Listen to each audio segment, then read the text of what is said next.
Already we've had several smokers with COPD and emphysema, one lady with pneumonia, and it's all so quick. This lady just walked on, we just took the x-ray and showed it to her. Had a chest x-ray because one part of my breathing wasn't all that good. I can see a few spots and stuff on it, so I got to quit smoking for good. They'll probably send me back to the lung doctor. We are a belt of lung disease, so that's asthma, emphysema, COPD. We have a high rate of smoking. We're a belt of coal workers' pneumoconiosis because many of the men who have worked in the past have worked in mining, and coal workers' pneumoconiosis is a serious disease that creates cough, shortness of breath, and impairment. My grandfather died before I was born. He was in his early 60s, and it was chronic obstructive pulmonary disease, COPD, black lung, and it was because of his years in the coal mines. We're actually known as the coal fields throughout the rest of Virginia. That is the main industry and actually only industry. There were preventive masks available, but it was hard to wear them because it's physical work and you're trying to breathe through a mask and do a physical job. It was back-breaking work. Being bent down, even with the power tools they have now, 8 to 10 to 12 hours a day, what that does on your joints, what that does on your lower back. I take care of these patients. I remember people I went to school with went in coal mines as soon as they turned 18, and they made good money. Now, they're in their late 40s, early 50s. They're old men. They have aged themselves. They walk bent over. They're in chronic pain. And then you have the respiratory ailments. Yeah, I walked it through. Might have to stop a few times. Luther Black. This is my first time. My wife's used it quite a bit. Well, he's got emphysema and COPD and has had lung cancer, and they did treatments for him. He just had a tiny spot, and it's gone right now. So, but he's quit smoking, but it doesn't do much good. His breathing just gets worse every single year. So. In this country, the breathing test itself would be $1,200. The x-ray would be $300. The initial consult with a physician would be $300, so it'd be a lot of money, which we're able to do free. Inhalers are very expensive, so really the only treatment for them is inhalers and some steroids and things like that. And that's another service that we thankfully can provide for free. We give out free nebulizer machines, things like that they might need. My name is Wendy Welch. I have a PhD in ethnography. I run the Graduate Medical Education Consortium of Southwest Virginia. GMEC works with a lot of the barriers to health care that patients have when they're trying to access care. And of course, the first one is simply having enough doctors, workforce development. That's always forefront in our mind. But secondly is having enough money or insurance to access the doctors who are here. There are free health clinics throughout Virginia, throughout the country, certainly throughout Southwest Virginia, because in the United States, we don't have universal coverage. People who are very poor or have very specific medical conditions or needs can get on Medicaid. And people over the age of 65 and a couple of other special conditions can get on Medicare. And between that, you need a job that provides you with insurance so that you can access health care. If you work more than 30 hours a week, your employer is required by law 30 to 32. So a lot of people in restaurants and fast food and stocking jobs and cashiers and retailers, they will hire people for less than is required to get insurance. With my lungs, so I found out up through them they have COPD. It's a chronic obstruction pulmonary disease. It's from smoking. Inhalers were so expensive. They helped me with the inhalers. They've helped me with my thyroid medicine. Because without insurance, doctors, they don't want to work with you a lot of times. They won't do the test. It's like they wanted me to have a biopsy of my thyroid. And I still haven't had it done because of lack of insurance, because there's nowhere around here that will do it without insurance. But when I checked on mine, they were wanting like $600 and some a month. And even working, I couldn't afford that. Medicaid is a state-funded program. Children are covered up to the age of 18. Women are covered if they are pregnant. Expansion has helped.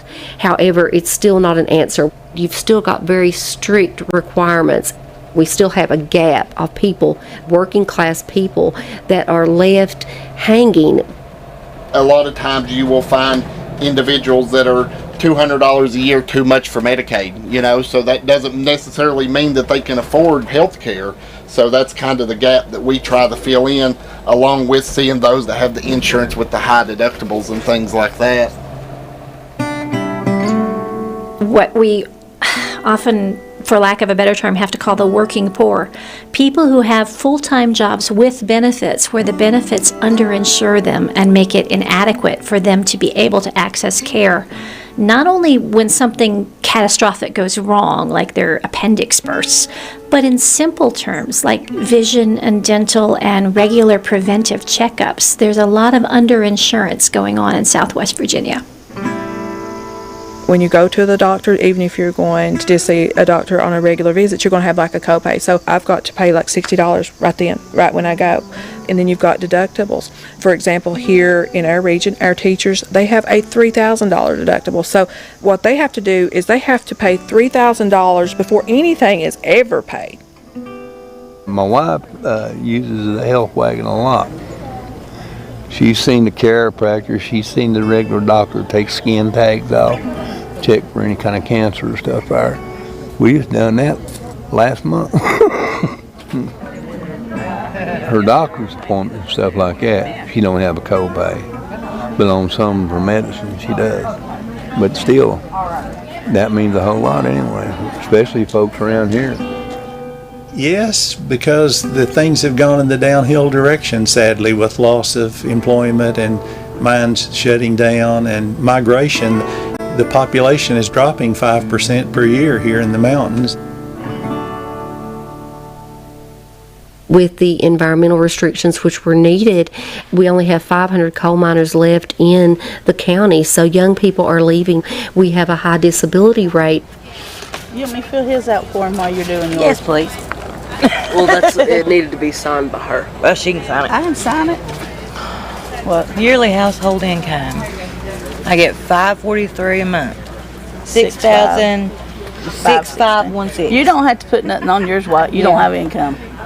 I had arthritis real bad, and I've only had to be in a wheelchair since February. I couldn't walk from February to June at all, and I started walking some in June, and with the Lord's help, I'm getting there. My husband passed away because he was too stubborn to go to the doctor, but he was sick for a couple of years before he passed away. I don't like going to the doctor either. I very, very seldom go. Very seldom. We have a very high percentage of people who are out of the healthcare system. And free is a word they understand, and they trust the health wagon. They know there's not going to be a surprise bill that they can't pay. I had a lady right here in the town of Wise, Virginia that lost her home over a healthcare bill. The number one cause of bankruptcy for individuals in America is a health crisis, either a catastrophic accident or a debilitating, perhaps even terminal illness. I had fell at work, and I had a CT scan. They didn't see no blood clot, which I was thankful, but they found a lot of bruising. They sent me a bill for $8,567 for that one CT scan. I could not believe that. I put it on my workman's comp, and then they decided they didn't want to do it, and so they sent it back to me. And so my insurance, Medicare, will pay 80%, and then I'll be stuck with the rest. And I can't pay it. Well, if I didn't get food stamps, I couldn't eat. I do good to keep gas in my car to go to my doctors, because I found out that I had cancer and stuff, and I got to have surgery for that. And I'm trying to get help, but it's hard to get help, because every time I go to a doctor that's not my regular doctor, I have to pay a $30 copayment. And it's hard to come up with $30 if you're going to see 3 or 4 doctors a month. That's hard to do. And then if you're going to have surgery, you have to pay so much up front before they'll give you surgery. I mean, it's ridiculous because people is having to choose between their medicine and food and a place to live. So I live in an RV, and that was the cheapest thing for me because it's expensive to live in a house. But it's hard back here. So Wise is our county seat. Things look a little bit better here, but when you go out into the hollers and when you go into the mountains and when you go like over in Dickinson County and some of the adjacent counties, then you really see the poverty, all the trailer parks. And nothing wrong with a trailer, but it's not the same as a nice brick home. Even with the flooding that we've had there in Buchanan County, the trailers were just washed away, washed off their frames. I mean, the only thing was left was like a frame because we've had some 1,000-year flooding here in the region, not 100-year flooding, but 1,000-year where we lost some lives. We're actually staying at the shelter because we lost our house. It's been a mess. We went from like having all this, owning it, and not having any trouble to sharing one vehicle and one hotel room. 7 people in a 5-seater car. We did have a trailer until all this rain, and it flooded it out a little bit, but it's more the moisture damage. Like our whole wall just fell through, and the one floor, and then the mold is ridiculous. Like when we got it dried out, it's as long as the wall is, about 4 foot up, is nothing but black mold. It's supposed to be white and you see nothing but black. My grandson who lives with us, he ain't but a year old, and his breathing, I noticed he started having trouble, and then I started having trouble. But I'm very thankful for the shelter for putting us in where they are. I mean, they pretty well much fed us, housed us, clothed us.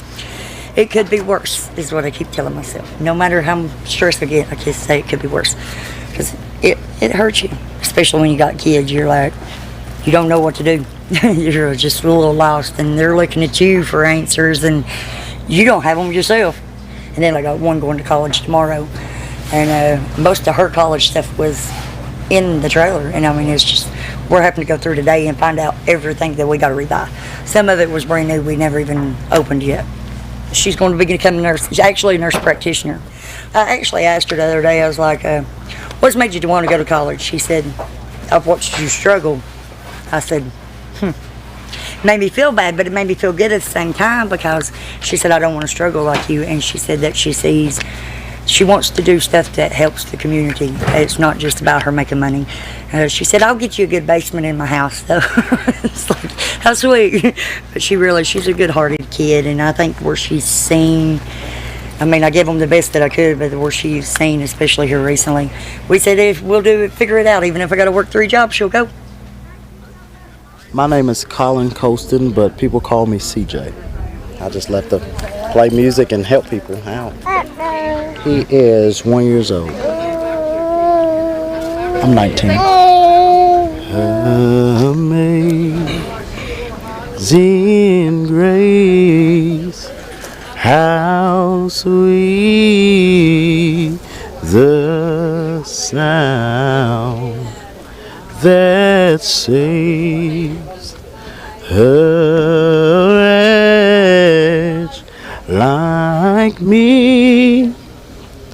I once was lost, but now I'm found.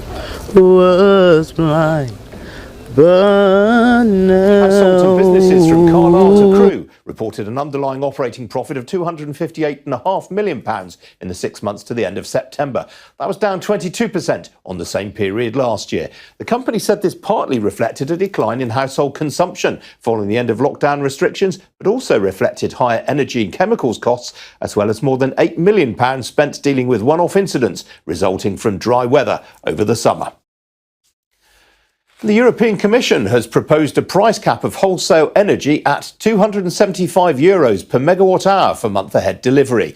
Well, that compares with the peak of €340 per megawatt hour, which was hit on the 26th of August this year, but it's higher than the €119.8 at which the contract was trading yesterday.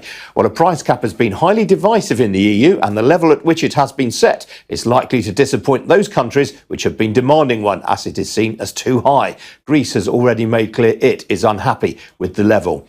Well, other countries such as Germany and the Netherlands oppose a price cap altogether.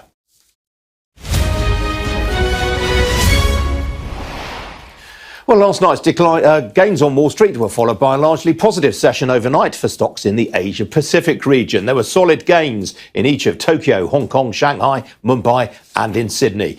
Well, in Europe, trading has been mixed this morning. Here's the current picture. The MIB in Milan in negative territory. Most of the other markets pretty much unchanged right now. Talking points in Europe yet again include Credit Suisse. Shares of the Swiss lender are down 5%, and that is after it warned that it will report a loss of up to 1.5 billion Swiss francs for the final 3 months of the year. That's around £1.32 billion. Well, here in London, the FTSE 100 is up by 0.5%, helped again by strength in some of the mining heavyweights. The biggest blue chip gainer in percentage terms right now is Glencore, and that is after it sealed the sale of a copper mine in Australia on more favourable terms. The share's up just shy of 4% right now. Among the fallers, well, Vodafone is off by just over 0.5% on more unfavourable broker comments. It's had a pretty wretched week since it published its latest financial results.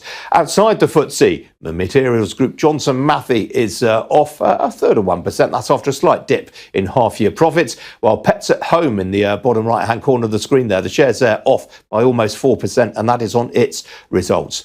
On the foreign exchange markets, it's actually been pretty quiet so far this morning. Sterling up just shy of 0.25% against both the US dollar and the euro there. The single currency more or less unchanged right now against the greenback. The main talking point in the FX markets this morning is the New Zealand dollar. It's up against most currencies, and that is after the Reserve Bank of New Zealand raised its main policy rate overnight from 3.5% to 4.25%. That is a record increase from the central bank in New Zealand. As for the oil price, well, that has continued to claw back some of the ground that it lost on Monday's sell-off. A barrel of Brent crude will currently cost you $88.79 a barrel. That is up a little shy of 0.5%. Well, joining me now is Anna MacDonald. She's a fund manager at Amati Global Investors. Anna, welcome to you. Let's start with Boohoo. A very interesting investigation in the Times this morning. It's not terribly good reading for that company's management. No, it's really not reading well. It's a journalist went undercover for a month and discovered some pretty awful working practices. We know that Boohoo's been under investigation before, the Financial Times in 2019 and again in 2020. And I think it just highlights why you've got to be extremely cautious about really digging under the kind of companies that you're going to invest in. Fast fashion produces incredibly cheap clothing, but clearly there is a price for it, which is these very intense working conditions. I was checking this morning, and actually official rating agencies give the environmental, social, and governance score. It's not too bad. So I think that actually you can't just take what an agency tells you. You've got to really dig in underneath, and we'd certainly shy away from stocks such as this. And the stock is down over the last year about 90%, and that's also because of the macroeconomic environment. But I think that fund managers generally are quite cautious when they're looking at companies such as these. Absolutely. I mean, John Little, who's the CEO, I suspect he'll be absolutely horrified by this, because he obviously was brought in with a mission to improve working standards at Boohoo, and it felt to some as though he was getting to grips with the issue. And that investigation in the Times really debunks all of that, doesn't it? Yes, I know, absolutely. And I mean, I think that if you think about how that they have supposedly put quite a few practices in place, it just seems that those things that they talked about haven't actually been happening. They said that during an average shift, a worker would maybe walk or cover enough steps to cover between 4 and 6 miles, but actually trackers show that they're covering a half marathon every night, which is 13 miles, and they're under intense amounts of pressure with timed breaks and constant feedback from managers. It feels quite, Victorian. Now, Anna, I mentioned in the markets report there shares of pets at home. It's been a bit of a stock market darling over the last decade or so, but not this morning. No, not quite so much of a darling this morning. They had recovered very well, and during the pandemic, lots and lots of people got kittens and puppies, and this also really boosted pets at home because they could deliver everything that you needed in terms of food and things like that. You could sign up to their pet club and become a very loyal user of the services. 75% of it is non-discretionary things that you need to get for a dog or cat. But the thing is, I suppose that once those puppies are out of that intense period of needing lots of veterinary care and so on, they have a bit of a long, hopefully a nice, happy, long life before they then need care in their more senior years. They've highlighted freight costs increasing at Pets at Home, energy costs. Obviously, those stores and vet practices have to be heated, and they're continuing to invest in their online product. So yeah, I mean, it's been a good success story over the longer term. But I guess that the bits where people can cut and maybe trade down to cheaper forms of pet food, for example, where customers have had to do that, they've done that. And another mid-cap reporting that we referred to a moment or so ago, Halfords. I mean, the shares have taken a bit of a spanking this morning. Yeah, they were off even more first thing, and they have actually risen from a lot of the retailers were really hit, where the unrelenting news about the inflation and particularly what's hitting consumers in the UK with energy prices, although that's obviously everywhere else as well, that did lead to some weakness. But Halfords have had their numbers slightly cut by analysts today, but I think still the long-term outlook's pretty good. They're now 70% motoring, which might surprise some of your viewers, and not just bikes. They bought something called National Tyre last year, which has taken their number of auto centres to over 600 garages. So they're hoping to really be able to carry on with that nice service revenue, that nice dependable defensive service revenue. So like with Pets at Home, consumers are a little bit cautious in the short term. All right, Anna, we have to leave it there. Good to catch up with you as ever this morning. Thank you. Thank you. Still to come here on Ian King Live. Profits are up at Marlowe, the company that helps customers comply with safety and regulatory standards. I'll be speaking next to the Chief Executive. Don't go away.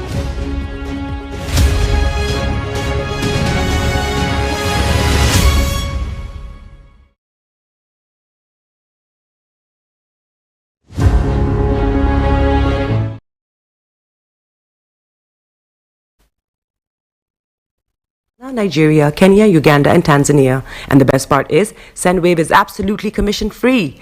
Our exchange rates are excellent. You can see for yourself by checking them out on our website. So how do you use SendWave? SendWave is an app that you can download onto your phone from the App Store or Google Play Store. The app is free to download.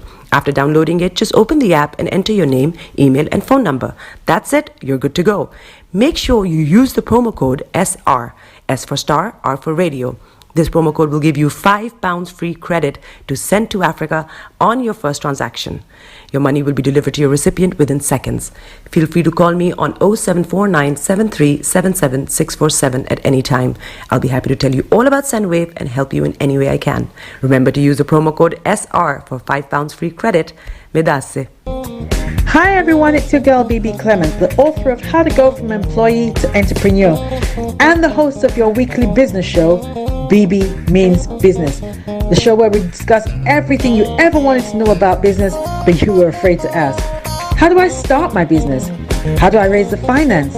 How do I grow my business? Where am I going to find my customers?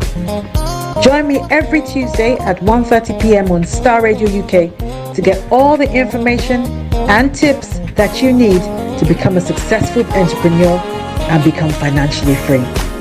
Remember, don't let life dictate to you. Rather, put your signature on life.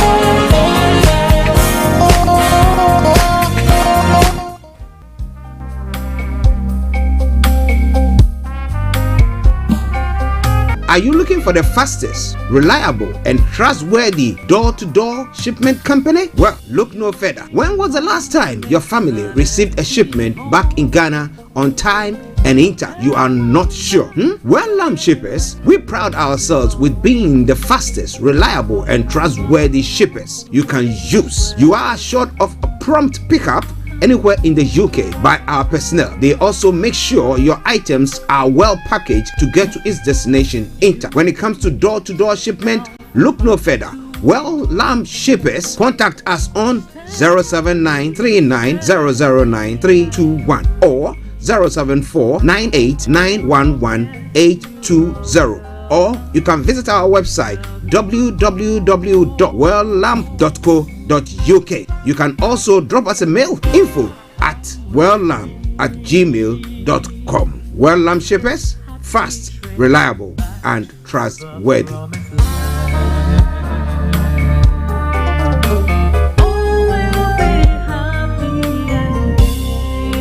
Hi there. Are you dreaming of owning your own house in Ghana?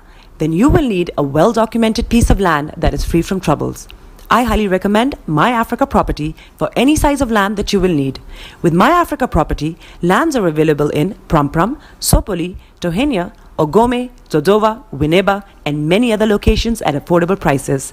These locations are about an hour away from the airport, only 35 minutes from the motorway, 10 minutes drive from Central University College, 10 minutes drive to the beach, and close to Pram Senior High School and Ghana Men's Soccer Center of Excellence. For more details, visit our website www.myafricaproperty.com or call our UK office on 0208 123 2523. For our US and Canada offices, call us on +1 585 184 994145. You can also email us at ghana@myafricaproperty.com. Tune in to On Point here on Star Radio UK with Empress Regina every Monday at 5 p.m. GMT. Looking forward to your company. Check me out. He tells me my energy is making him tired. Yes! How do you get the energy to do I've been told that I have a lot of energy, but my goodness, I think today I have met my match, people. I have met my match, Miss Suzanne. Wow, amazing. One of the things that's the start of the darkness. The whole of darkness. So what did that? Myself and the world will adjust. And 2019. Forget the proverbial boardroom. Join me, Simone Frazier, on The CEO, the program that gives you the driving seat over your life. Every Tuesday, 8 p.m. only on Star Radio. Getting onto the property ladder has never been easy until now. Join us this and every Thursday from 7 p.m. to 8:30 p.m. live on the Property Hour Show on Star Radio UK, where we talk to mortgage brokers, property developers, estate agents, landlord, tenant, property consultants on how to invest or get into the property business and make money. You can't afford to miss this. The Property Hour Show is your best source into the property industry. Hi guys, this is your friend Uruj from SendWave. SendWave is a money transfer app that is used by people all over the world to send money to their loved ones in Africa. With SendWave, you can send money to Ghana, Nigeria, Kenya, Uganda, and Tanzania. And the best part is, SendWave is absolutely commission free. Our exchange rates are excellent. You can see for yourself by checking them out on our website. So how do you use SendWave? SendWave is an app that you can download onto your phone from the App Store or Google Play Store. The app is free to download. After downloading it, just open the app and enter your name, email, and phone number. That's it. You're good to go. Make sure you use the promo code SR, S for star, R for radio. This promo code will give you £5 free credit to send to Africa on your first transaction. Your money will be delivered to your recipient within seconds. Feel free to call me on 0749 7377 647 at any time. I'll be happy to tell you all about SendWave and help you in any way I can. Remember to use the promo code SR for £5 free credit. Medasse. Hi everyone, it's your girl BB Clement, the author of How to Go From Employee to Entrepreneur and the host of your weekly business show, BB Means Business, the show where we discuss everything you ever wanted to know about business but you were afraid to ask. How do I start my business? How do I raise the finance? How do I grow my business? Where am I going to find my customers? Join me every Tuesday at 1:30 p.m. on Star Radio UK to get all the information and tips that you need to become a successful entrepreneur and become financially free. Remember, don't let life dictate to you. Rather, put your signature on life.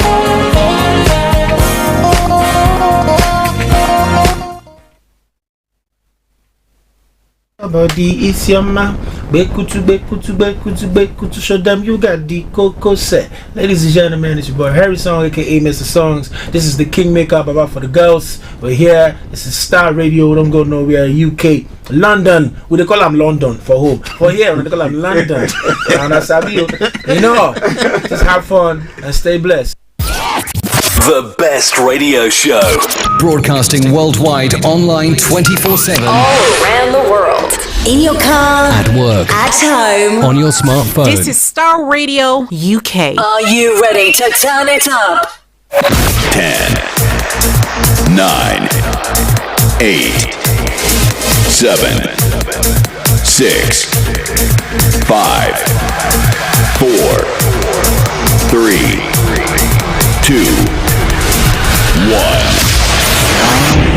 Oh, your heart is aching. Smile even though it's breaking. When there are clouds in the sky, you get by.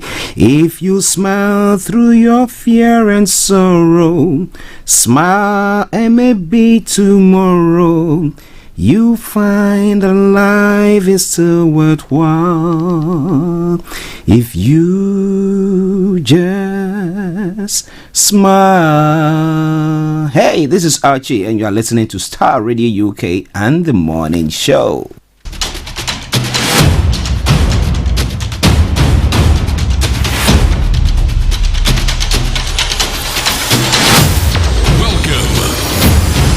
This is Star Radio. This is UK. Star Radio UK. This is Star Radio UK. Welcome.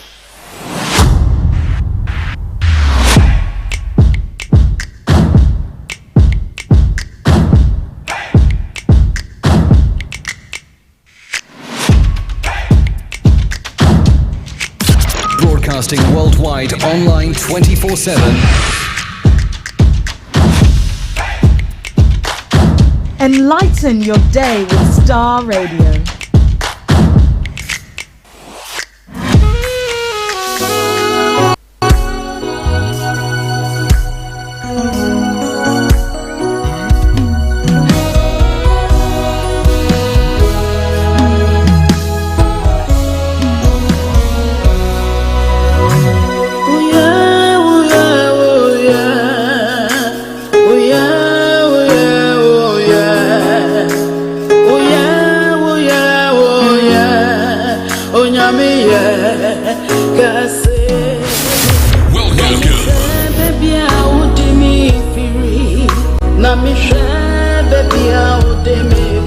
Okay, and that is how I say a massive good morning, good afternoon, good evening, good dawn to you wherever you might be on planet Earth, and welcome once again to the Wednesday edition of the Morning Show. Today is the 23rd day of November, the year 2022. We're at time now 10:46 from the hearts of London. And I say once again, welcome to the Wednesday edition of the Morning Show.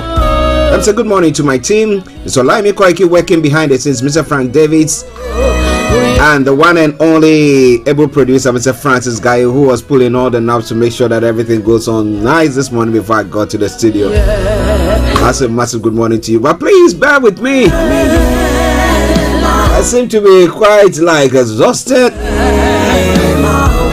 This COVID thing, you know. Well. But thank God for His grace and His mercies. Let me say good morning to my bishop himself, Bishop Adeshina Adeyemo.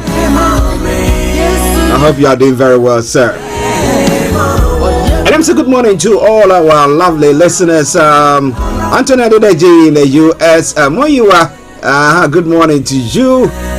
Aziz, good morning. To the one and only, and still the reigning champion there, Miss Gold, all the way in UAE. Massive good morning to you, and to all of you in the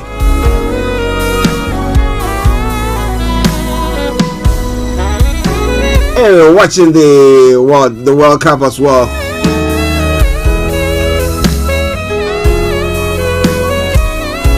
I salute each and every one of you, and once again I say welcome to the Wednesday edition of the program. I remain yours sincerely, the one and only. This is the morning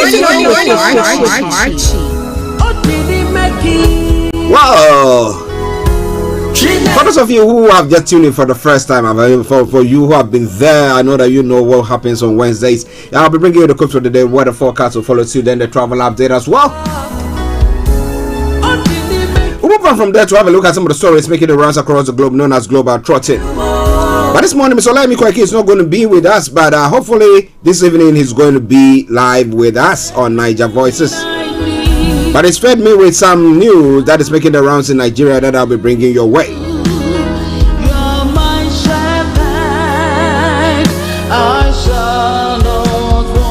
Then after that, we'll continue to have a look at some of the stories making the rounds across the globe.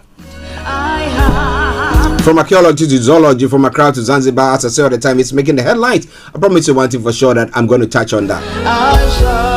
And then exactly at 12 o'clock, we'll take you straight to the Houses of Parliament for the Prime Minister's question time. Well, the lines will be open at 11:30 for you to add your voice to the discussions though. So wherever you are, once again, welcome to the program. Share the broadcast with your friends and loved ones and invite them to like our pages. I salute you for your wonderful patronage. And playing in the background, something from Edith Morrison. Say God is good. And it's a good morning to Brother Kebi. I hope you are doing very, very well as well. Okay, let's crack on. The quote for the day says, get rid of the mindset that all criticism is bad and to be avoided.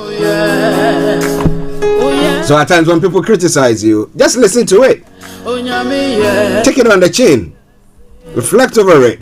Maybe you can do some amendments or make some amends, and that will help you go further than saying, I don't want to hear anybody, I don't want to listen to anybody. And what leaders who behave that way are ones who end up finding themselves in their gutters. Alright then. So once again, thank you very much for tuning in. 10:50 the time, so we're running behind time. But as I said, bear with me. Trying to get my strength back. But because of the love that we have for you, we have to be here to serve you. And that's exactly what I'm going to be doing today. So get on board. Let's get on the ride. Now this morning the weather has been a mixture of rain and now it looks as if it's sunny there as well. But what is going to be the rest of the weather for you during the course of the day? For those of you in London and the southeast of England, this afternoon will be bright and breezy as cloud clears eastward through the afternoon. There will be blending sunny spells and the odd shower may drift in from the west at times. Now tonight it will be dry with clear skies. There will be very little in the way of cloud and around. Now with just the odd patch likely to drift in during the first part of the night. Now when it comes to the temperature is going to be 12 degrees. The lowest is going to be 5 degrees. UV level is going to be low. Pollution is going to be low as well. Sunset 16:02 and sunrise for tomorrow morning 07:31 hours. That brings us to the end of the weather forecast for you today, Wednesday, the 23rd of November 2022, with the time now 10:51. Want to take a quick break, and once we come back, I'll bring you the travel updates as well. There are lots of breaking news that I need to bring your way, but let's clear these ones out and then we continue with it. Stay tuned. Don't you go away.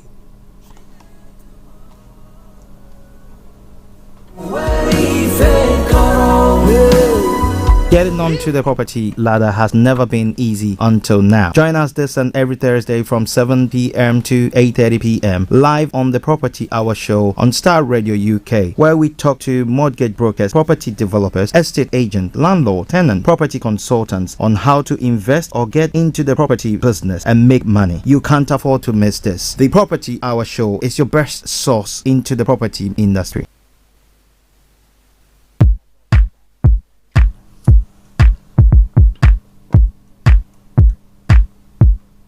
This is Star Radio UK. Alright then, so keep your eyes on the roads, I'm keeping updated. I promise I'm on the Star Radio Travel Update. I come to you every weekday from 10:40. It's now 10:52. What's your travels like across the globe? We'd like to know, because we are a worldwide radio station, and therefore whatever you say helps others who are also on their way traveling. Okay, so here in London specifically,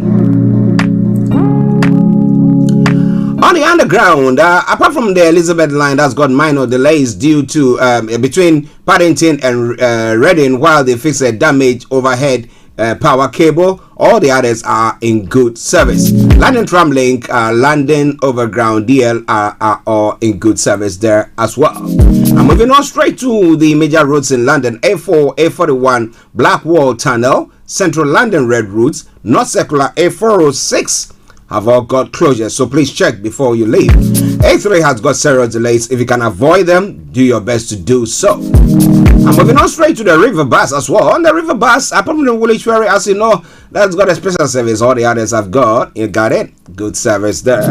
Keep your eyes on the roads. Keep your eyes on the roads as to keep you navigated. Now on the London Cable Car, good service there as well. I'm moving on to the final segment of the travel update. That is the National Rail.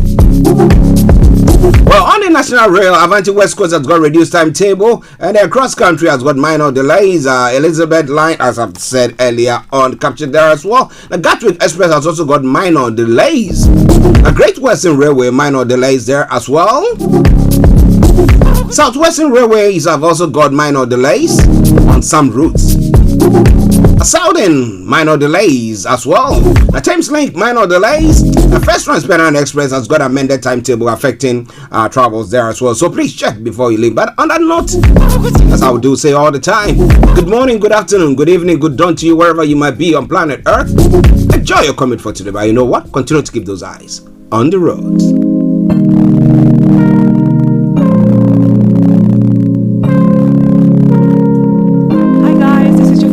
From SendWave. SendWave is a money transfer app that is used by people all over the world to send money to their loved ones in Africa.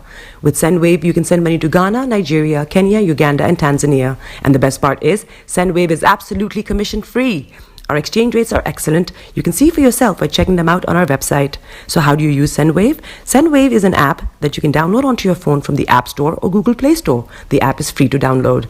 After downloading it, just open the app and enter your name, email, and phone number. That's it. You're good to go. Make sure you use the promo code SR. S for star, R for radio. This promo code will give you £5 free credit to send to Africa on your first transaction.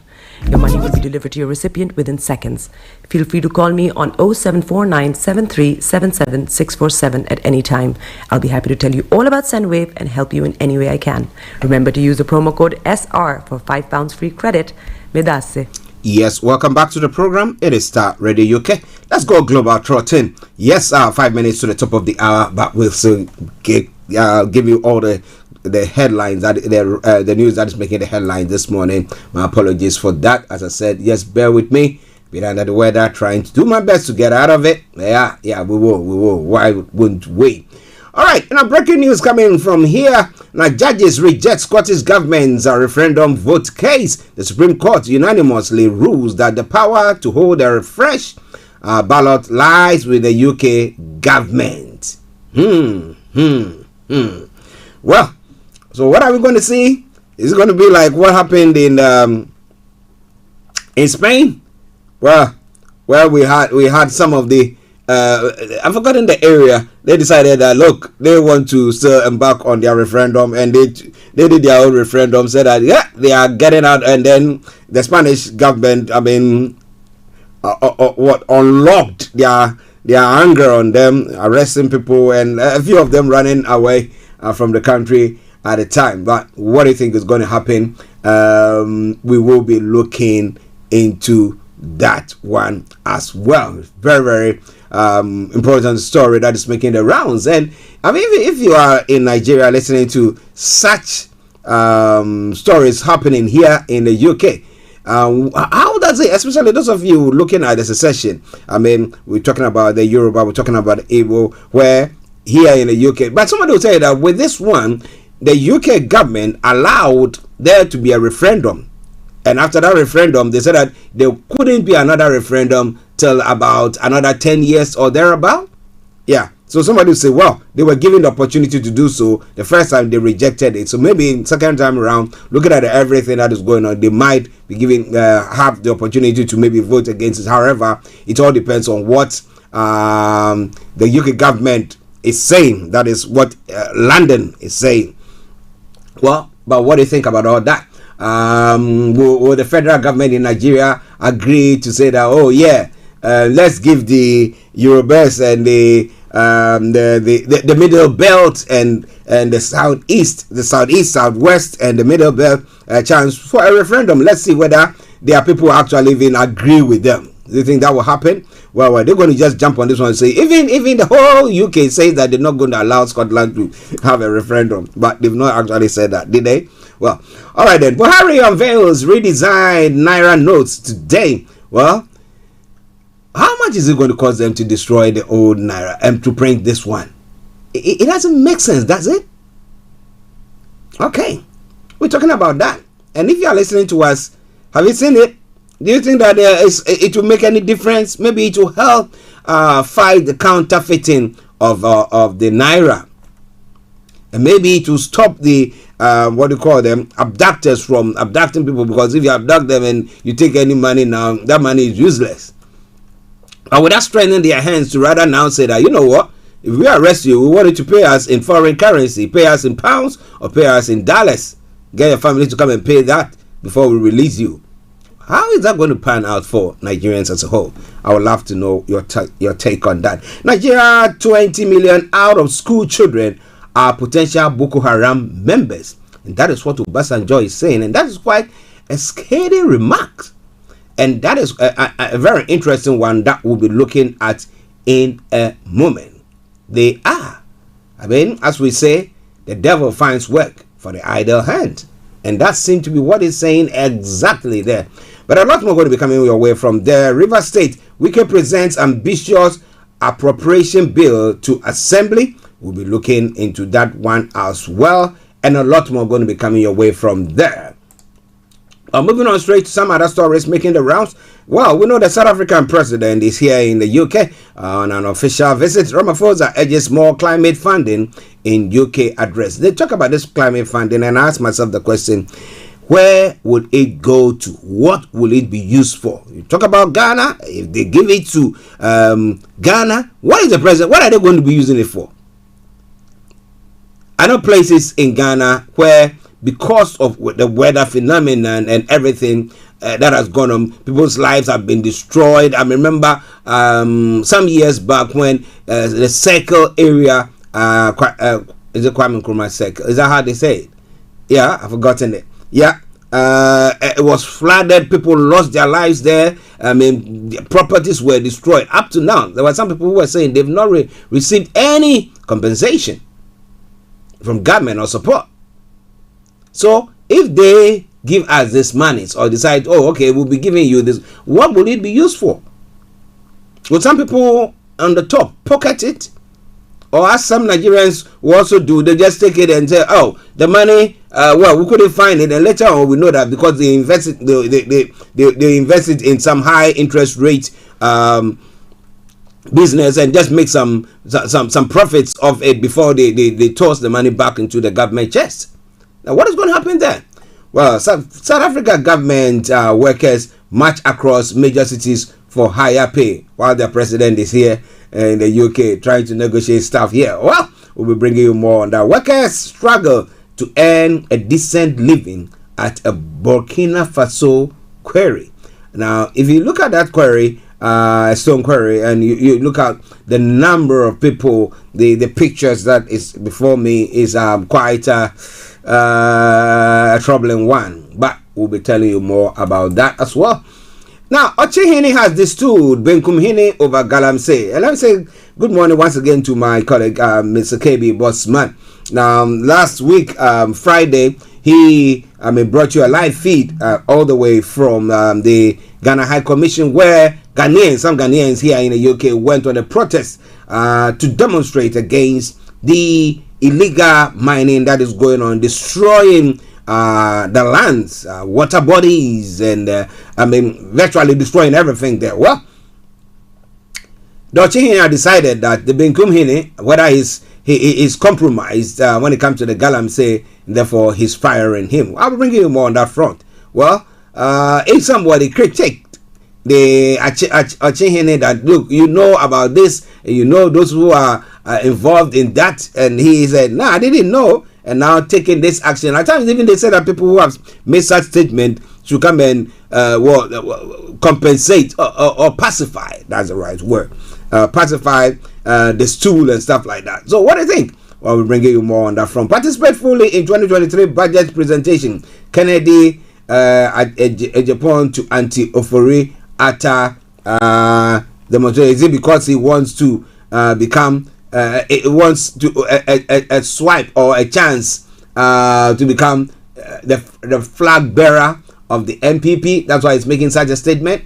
We'll be looking into it. The Anas principle versus John Mahama's definition of corruption. A lot more going to be coming your way from the MPP MPs. Reverse threats to boycott doing business with Ofori-Atta. What has been done? Has he been sacked? Has the president told them something that we all don't have privy to? Well. Interesting times ahead. But it's all coming your way from Star Radio UK, your favorite African and Caribbean radio station in London. Now, still looking at some of the stories making the rounds.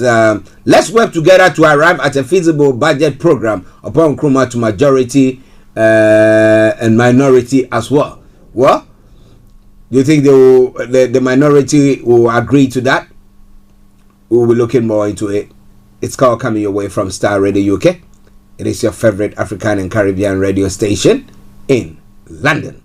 All right. Now, in other parts of the world as well, 7 dead after a Walmart shooting in Virginia. Well, a man believed to be the store manager opened fire, then turned the gun on himself. What was happening? Was he having a mental meltdown?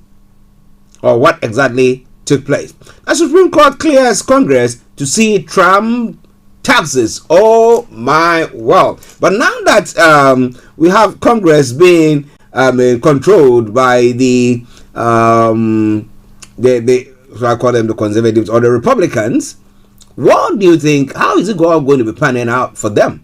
Well, angry protests at giant iPhone factory in China. Video showed workers marching with some confronted by people in hazmat suit and riot police. These are all happening across other parts of the world. Bolsonaro party challenges Brazil election results, and the outgoing far-right leaders party claims without proof that some voting machines were faulty. You were the president. You were supposed to see to it that everything was intact. You didn't do so. Now you've gone for election. You've lost. Now you come and say, you know what? We think some of the machines were faulty. Why didn't you see to it that everything was working out perfectly? Because you thought it was going to work in your favor. Now that it didn't work in your favor, you're crying foul. What about that? A lot more going to be coming your way from Star Radio UK, your favorite African and Caribbean radio station in London. We're going to take a musical break, and once we come back, I bring you the rest of the stories. We'll go to Nigeria, and then we'll bring you all the other stories. But remember, exactly at 12 o'clock, I'll be taken to the House of Parliament for the Prime Minister's question time. So stay tuned. Don't you go away. Enjoy this song from Jojo Emmanuel Lawson, and he says, strong. This morning, I pray that whatever you're going through, you get strong and get stronger. As I'm also praying to be stronger, stronger. Enjoy it. I'll be with you in a moment.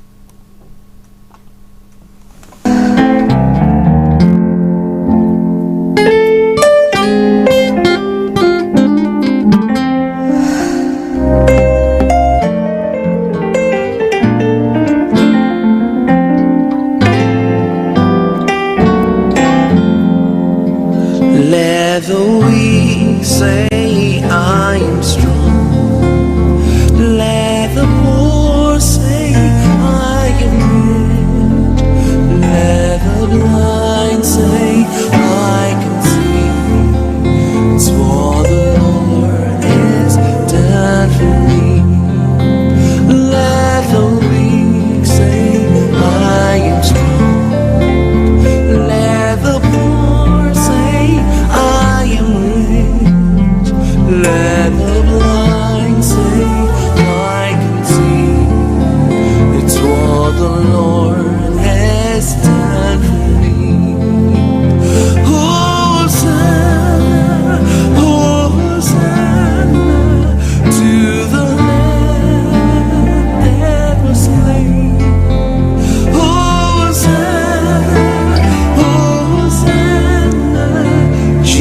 Jesus died and rose again. Hosanna, Hosanna to the Lamb that was slain. Hosanna, Hosanna, Jesus died and rose again. Let the weak say let the weak, let the poor say I am rich, let the blind say I can see what the Lord has done for me. Let the weak say I am strong, let the poor say I am rich, let the blind say I can see what the Lord has done for me. Hosanna, Hosanna to the Lamb, to the Lamb slain. Hosanna, Hosanna, Jesus died and rose again. Hosanna, oh God, Hosanna, you are the Lamb, you are the Lamb, to the Lamb, to the Lamb. Hosanna, Jesus, and Jesus, and you. Hosanna, where would I be if it had not been for you? That you died, that you died for me, oh God. Hosanna, Jesus died and rose again. Oh, Jesus died, Jesus died and rose again. He died for me, Jesus died, that I can sing a new song in the land of the living. Jesus died, Jesus died and rose again. You wipe away my tears, my stain. You died and conquered the grave. You rose, Jesus and rose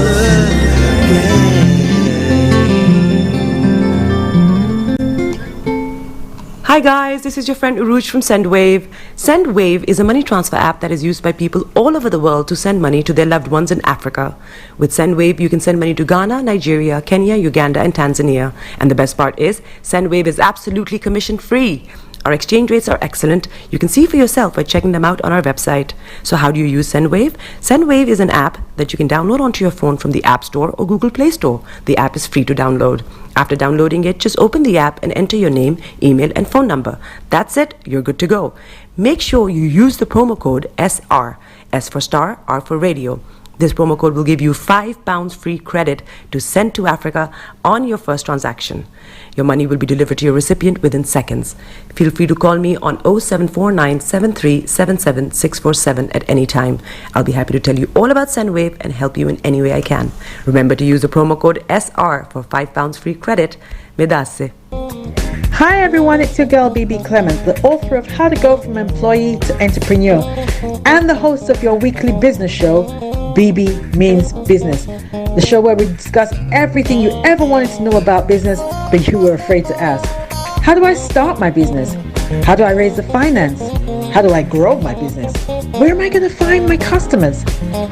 Join me every Tuesday at 1:30 p.m. on Star Radio UK to get all the information and tips that you need to become a successful entrepreneur and become financially free. Remember, don't let life dictate to you. Rather, put your signature on life. Welcome back to the program, Star Radio UK, your favorite African and Caribbean radio station in London. Bringing the time now to exactly 12 minutes past the top of the hour. That's 12 minutes past 11 here.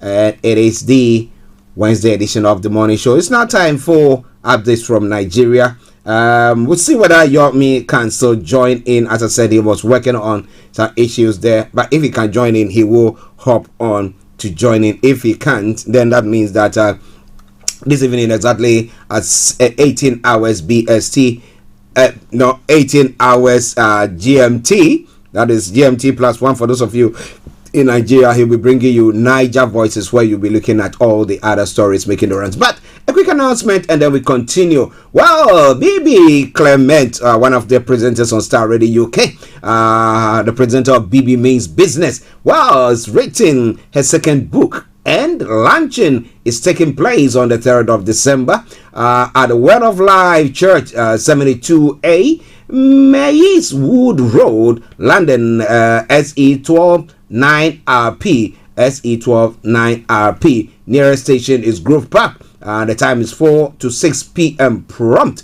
Now, the book is titled World Creations, Creations God's Way. How do you do that? Revealing biblical secrets for financial success. Do you want to be successful financially? Well, then you have to make sure that you get your hands on that book. I know most of you listening to us are far off from the UK, but if you are here as well, you want to attend that, make sure RSVP Pauline on 0203 233 0800,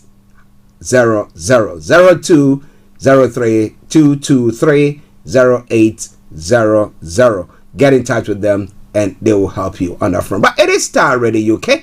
It is your favorite African and Caribbean radio station in London. Now let's go up to Nigeria. Let's look at some of the stories making the rounds there. A quick one from there and then we can move on. Now, Nigeria's 20 million out of school children are a potential Boko Haram members. Are potential Boko Haram members, says the former president Obasanjo. Mr. Obasanjo says government must devise innovative means to reduce out of school children in the country. The former president Olusegun Obasanjo has warned the government to act fast in reducing out of school children or risk having potential 20 million Boko Haram members. Mr. Obasanjo said it is in Abuja on Tuesday while speaking at the National Summit on Tertiary Education Reform organized by House of Representatives. The summit, which was held in Abuja, was conceived to provide answers to the incessant industrial actions by the Academic Staff Union of Universities, that is ASU. Mr. Obasanjo, in his speech, said government must devise innovative means to reduce out-of-school children. He added that there is a need to emphasize primary and secondary education in the country. I remember the other time when I was having a chat with Mr. Olaimi Koike discussing this issue, looking at education in Nigeria, primary and secondary, and he was saying it's not free. But I remember back in the day when I visited Nigeria, that was a very long time ago. I was in secondary school at the time, and then we were on holidays, and I went on a month's trip to Nigeria, and I was shocked by it. That Mr. Obasanjo in his speech said government must devise innovative means to reduce out-of-school children. He added that there is the need to emphasize primary and secondary education in the country. Now, so if people cannot afford it, what government has to do, you do free education like it's done in this part of the world. I mean, when you come to, up to secondary level, it's all free unless you go to the university. Then that's where you have to pay. Even that means have been made so that you can get your student loan or get grants or whatever you do to educate yourself. But we're not doing so in that part of the world. And we know that these people will not find any lucrative jobs to go into. I'm not saying that people are, I know people who have not been educated, but because of their entrepreneurial giftings in them, they have become so powerful, very rich. But can you just imagine if they had a bit of education, how brilliant they're going to be?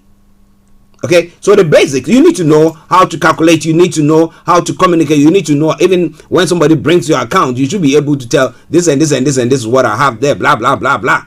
Okay, so that somebody will not swindle you. So education is very, very important. But looking at what is going on in Nigeria at the moment, where abductions and killings and recruitment into this Boko Haram is still going on, we know, and I seem to agree with the former president, that this is a recipe for disaster if Nigeria doesn't sit up and do something about it. Well, the former president said Nigeria missed the target for reducing out-of-school children. We missed the road when the whole world was talking of education for all, and we did not follow that. It was a bad miss. Now, what time was that? The education for all, we've even had a target date globally. Today, out of the 244 million children out of school, we have 20 million, almost 10%. We continue to miss, and we are missing. That is a very bad one, he said. Now, Mr. Obasanjo said, children without access to basic education may not be considered part of nation building. They cannot be part of nation building because they have not had the opportunity to develop their innate capacity to the extent that they can be useful to themselves, to their family, and to their community, let alone to the nation, he stated. In his welcome remarks, the Speaker of the House, Femi Gbadagbiamila, warned that the issue that led to the 8-month strike by ASUU are yet to be resolved.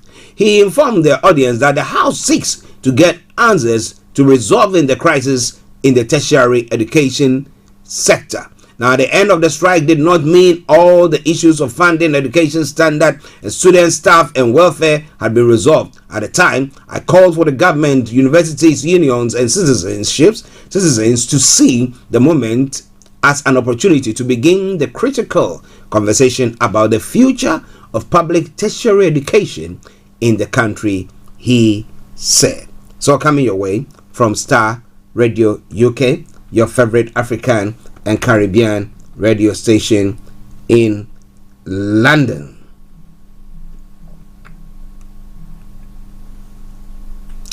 Okay, so moving on to have a look at some more of the stories making the rounds this morning. Okay, in Nigeria. Now, Wike has presented an ambitious appropriation bill to Assembly.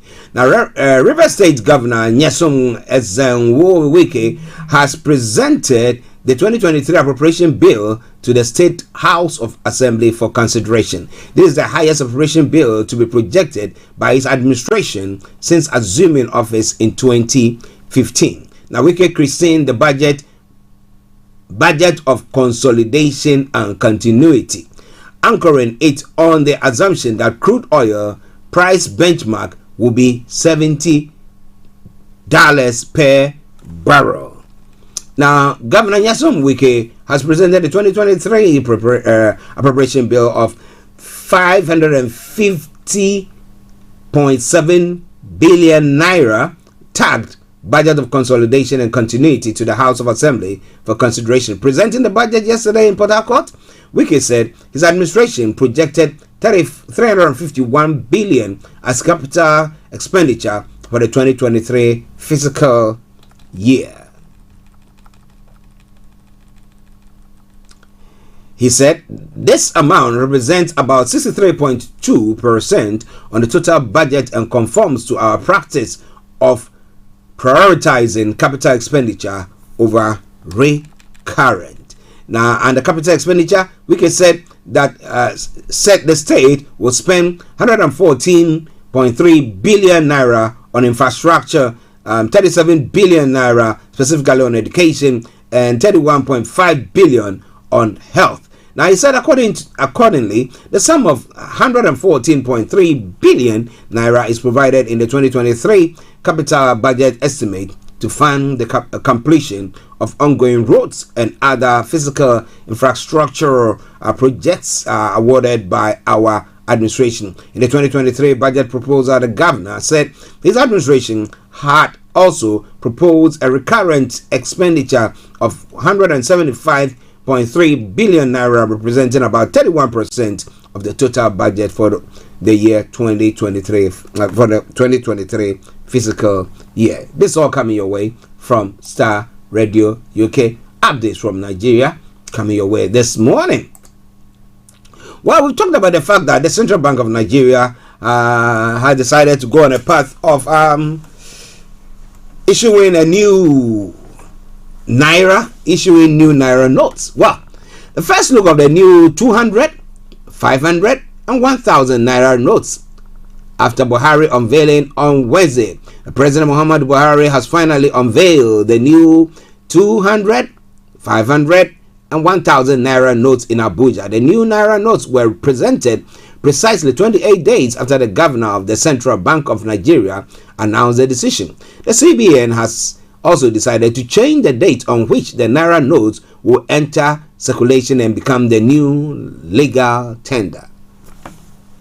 Finally, after 28 days, President Muhammad Buhari officially unveiled the new 200, 500 and 1,000 Naira notes. That's what the story says. That now, at the launch, the new Naira notes, President Buhari praised the CBN Governor Godwin Emefiele for the Naira notes policy. Now, but you know, I look at it quietly and I ask myself the question, so how does that help the inflation rate, or to drop and bring the interest rates in Nigeria down? And how does it actually benefit Nigerians as a whole? But the 1,000 Naira banknote is the highest value paper money note in Nigeria. On the obverse side of the 1,000 bill are the portraits of Malam Aliji, Mai Bono and Dr. Clement Nyong in song. Now, both men are governors, the former of the Central Bank of Nigeria and the latter of Cross River State, South Nigeria. Now, the 500 Naira notes is a denomination of Nigeria's currency. It was introduced in April 2001. That's what the story says there. Now, and it goes on to say the obverse of the notes features a portrait of Nnamdi Azikiwe. The reverse features an offshore oil rig. And then the 200 notes also were made also in the image of which features Amadou Ibrahim Bello, Sarah Dona of Sokoto, and Northern Nigeria Premier. Okay, so that's what they've done. But how would that actually benefit Nigerians as a whole? As I did say, yeah, it's interesting. It's interesting. I can see all the pictures there. Okay, interesting one. Interesting one. Now, Nigeria banks announced new working days. Some of the stories also making the hours there, the headlines. Meanwhile, Nigeria banks have announced changes to their operation hours in order to assist Nigerians holding soon to expire Naira currencies, so that you can go and bank it. All right, the banks have already announced they have delivered notification of their working hours via their social media channels and customers' emails. Now, details of the content of their emails and changes are captured. We'll try our best to see when Mr. Olaimi comes on this evening to also put that across for you to know exactly what the times are, so that you will not miss opportunity to go and bank your money. Make sure that you get a new currency, so that they don't tell you that all the money that you have is now and void. Wow. Okay, 11:27 the time. Let me bring you one other story, and then we bring the updates from Nigeria to a close. But it is Star Radio UK. As I said, just bear with me. Just bear with me. I've been under the weather, and therefore not 100% there, but we're getting there. We're getting there. Thank you very, very much. Now, finally, something on the upcoming election, whether it's going to hold or not. But Governor Autumn wants INEC to make adequate provisions for Benue IDPs. The story says Governor Samuel Autumn of Borno has called on the Independent National Electoral Commission to make adequate provision for the over 2 million internal displaced persons in the state ahead of 2023 general elections. He made a call at the roundtable discussion tagged Contemporary Security Challenges and Their Effects on 2023 general elections, organized by the Platinum Post newspaper on Tuesday in Abuja. The governor, represented by Professor Magdalene Dura, his special advisor on Millennium Development Goals, said INEC should create polling units at IDP camps and also engage its members as ad hoc staff during elections. This, he said, will ensure credibility of the elections at such centers while giving them a sense of belonging. He also stressed the need for the federal government to ensure more security at the country's borders. If the people who are causing this menace are already in the country, putting security at the borders, what would it actually do? Well, it's already porous, and therefore everybody has come in already. Well, it is all coming away from Star Radio, okay? And that is the updates from Nigeria. You want more? Join Mr. Laimi Koike this evening when he brings you the Niger Voices. Let's take a quick break and we go to Africa to have a look at some of the stories making the rounds this morning. Stay tuned and don't you go away. Hi guys, this is your friend Uruj from SendWave. SendWave is a money transfer app that is used by people all over the world to send money to their loved ones in Africa. With SendWave, you can send money to Ghana, Nigeria, Kenya, Uganda, and Tanzania. And the best part is, SendWave is absolutely commission-free. Our exchange rates are excellent. You can see for yourself by checking them out on our website. So how do you use SendWave? SendWave is an app that you can download onto your phone from the App Store or Google Play Store. The app is free to download. After downloading it, just open the app and enter your name, email, and phone number. That's it. You're good to go. Make sure you use the promo code SR. S for star, R for radio. This promo code will give you £5 free credit to send to Africa on your first transaction. Your money will be delivered to your recipient within seconds. Feel free to call me on 0749 7377 647 at any time. I'll be happy to tell you all about SendWave and help you in any way I can. Remember to use the promo code SR for £5 free credit. Medasse. Hi everyone, it's your girl BB Clement, the author of How to Go From Employee to Entrepreneur and the host of your weekly business show, BB Means Business. The show where we discuss everything you ever wanted to know about business but you were afraid to ask. How do I start my business? How do I raise the finance? How do I grow my business? Where am I going to find my customers? Join me every Tuesday at 1:30 p.m. on Star Radio UK to get all the information and tips that you need to become a successful entrepreneur and become financially free.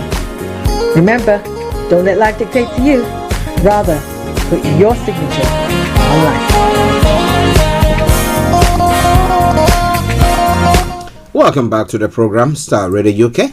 11:31 the time. Let me announce the lines open, and if you want to join in the discussions, you can add your voice to it. Yeah, call me on 0208-133-2257 or 58 0208-133-2257 or 58.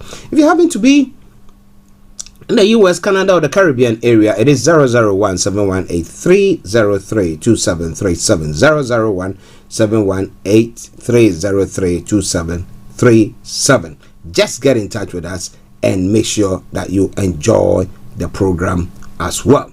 It's all Star Radio UK, and it's your favorite African and Caribbean radio station in London. You want to text or WhatsApp us as well, you can do so. It's 0753-966-1744 0753-966-1744. Our Twitter handle is at Star Radio UK, and email address is info@starradiouk.com info@starradiouk.com. All right then, let's move on to some other stories making the rounds in other parts of the world. But remember, I'll be taking you to the House of Parliament exactly at 12 o'clock. Well, in Africa, the Tanzanian who left the streets for World Cup, glory inspire Africa. People didn't believe in me, a street child who had no future. But after that, they used me as a role model. They wanted me to be near.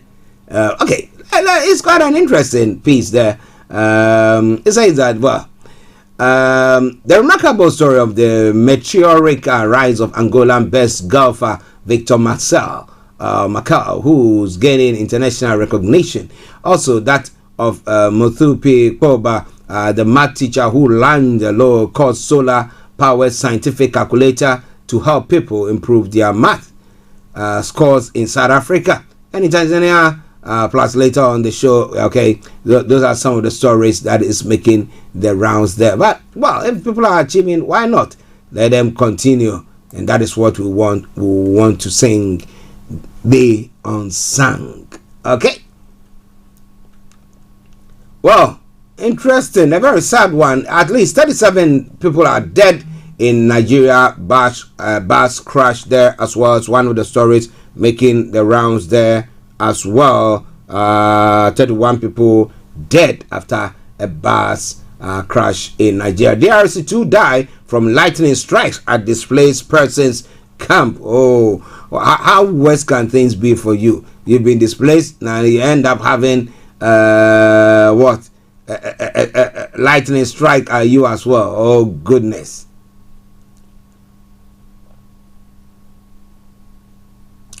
Okay, and then still coming your way. Boko Haram militants killed 10 Chaldean soldiers near Nigeria. Quite interesting one there as well. But let's touch on this one and then we go away. This one is from Burkina Faso, and it's a story about the quarry site. At a granite quarry in the PC neighborhood of Burkina Faso, capital Ouagadougou, people work from first light of day. They have been using the same method for centuries. First, at the bottom of the mine, they break up large blocks of granite, and then they then carry them up the steep slopes to the upper levels, where the slabs are then broken into smaller pieces using a metal rod. Now, many of the workers are women, like Bridget, who has been doing the job for 14 years. It is not enough. I'm struggling. In fact, the children want to go to school. They need to eat, a place to live. It's really not easy, she says. A day earns her about €8. Not enough to properly sustain her family. At the end of a hard day's work, pounds of granite pieces are sold at the site to be used in construction industry. You see, you look at stories like this and you look at our leaders, the opulence and the way they live, as if we are living in Saudi Arabia capital, Riyadh, and everything is fine, and we drive golden cars.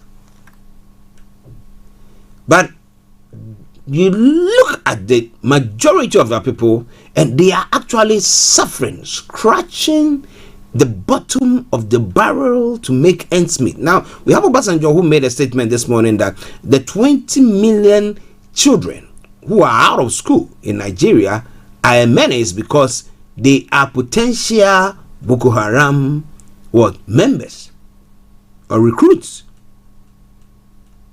So you look at all these things where people are desperate. They are doing their best. They cannot make enough for themselves.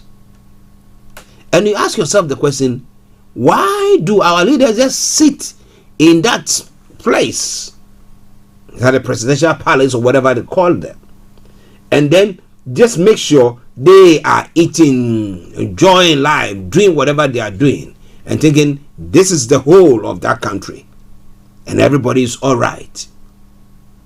And when the military rises to say, no, we're not going to be, because we think that the citizens are being maligned, the citizens are being abused, and the resources of the state is being misused, then people cry foul.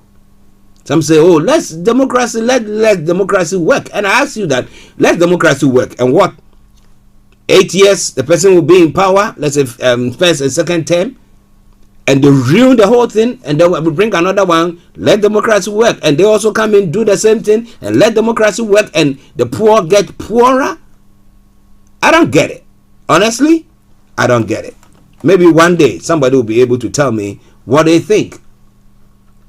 But In this part of the world, people rose up. People said they wouldn't kowtow to what the authorities were doing, and that's what brought about a change. Now, if you are a leader, you have to make sure that you are accountable to the people, and even that, even upon all that they are doing, we see that we still make noise. I mean, call them to order, telling them no, we don't agree to that. And when it comes to elections or people don't want you, they can just whip you out just like that. But in other part of the world, no, it doesn't happen that way. But what do you think? So coming your way from Star Radio UK, it is your favorite African and Caribbean radio station in London.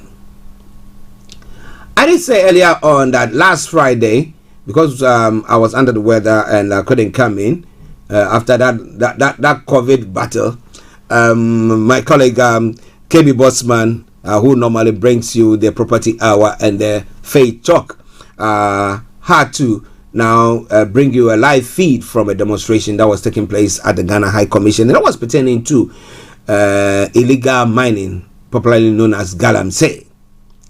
Now, I remember one politician or DK or whatever, I hope I got the name right, in Ashanti region, making a statement on a radio, a TV show, one of them saying that, well, he reckons that the Ashanti Hene, not per se, but the people around him were somehow involved in the galamsey. They know that those things were going on, and he was attacked, and seriously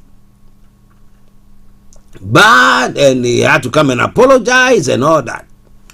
Well, later on, we had Ashanti Hene pointing accusing fingers and chastising his own chiefs for not doing much about the galamsey, sitting down for their quarters or their backyards to be ruined, saying that it's either they are in the known or they are actually sleeping on the job. But now it looks like the Archie, after some people had also accused them of, well, they seem to galamsey. Archie is a relation to the Ghanaian president Kufuor. Okay, they all come from the same place. That's where the Ghanaian president comes from, the Akim area. So, Ochihina Osajefo Amwetia for Repenyin has ordered for the dismemberment of Benkumhene of Asaman Tamfo Nanabuache Dakwa over illegal mining. Now, this was after some residents in the community calling itself concerned citizens of Asaman Tamfo petitioned the Achime Judicial Council on November the 9th, 2021, accusing the chief of engaging in illegal mining, pollution rivers, and degrading farmlands, threatening food security and livelihood of smallholder farmers. The petition was submitted weeks after some illegal miners in the Asaman Tamfo clash with Ochiman's environmental task force on anti-galamsey operation in the community, leading to exchange of gunshots on the streets. Now, subsequently, the Benkumhene held a press conference on October 6, 2022, calling the bluff of the Ochiman environmental task force, led by Chief of Achim Apapem Osaberima Apeja Ofori the fourth, and dared to violently clash with them should they return to the community. Acting on the petition of the Achim Ebuakwa Judicial Council, summoned the chief of Asaman Tamfo Osaberima Kwame Kun the second and the Benkumhene Nanabuache Dakwa to appear before it on the 21st November 2022 for hearing, which they complied. Now, during the court proceedings, the Benkumhene of Asaman Tamfo Nana Boache Dakwa was asked by the Achim Ebuakwa Judicial Council that on whose authority did he act to organize the press conference on the 6th of October 2022, since the chief of Asaman Tamfo Osaberima Kwame Ko II was in Kumasi on a said date. Secondly, he was confronted with a daily graphics publication which he threatened the Ochiman Environmental Task Force. The Benkumhene admitted guilt and lied prostrate to apologize to the Archie Hine and Achim Ebuaka Traditional Council. The Archie Hine has sergeant for Moetia for a penning who chaired the Achim Ebuaka Judicial Council made consequential orders for the removal of the Benkum Hine. I order that the Benkum Hine should not remain at the Benkum Hine because he has defied the orders that I instructed the task force to protect the Achim lands from illegal mining activities.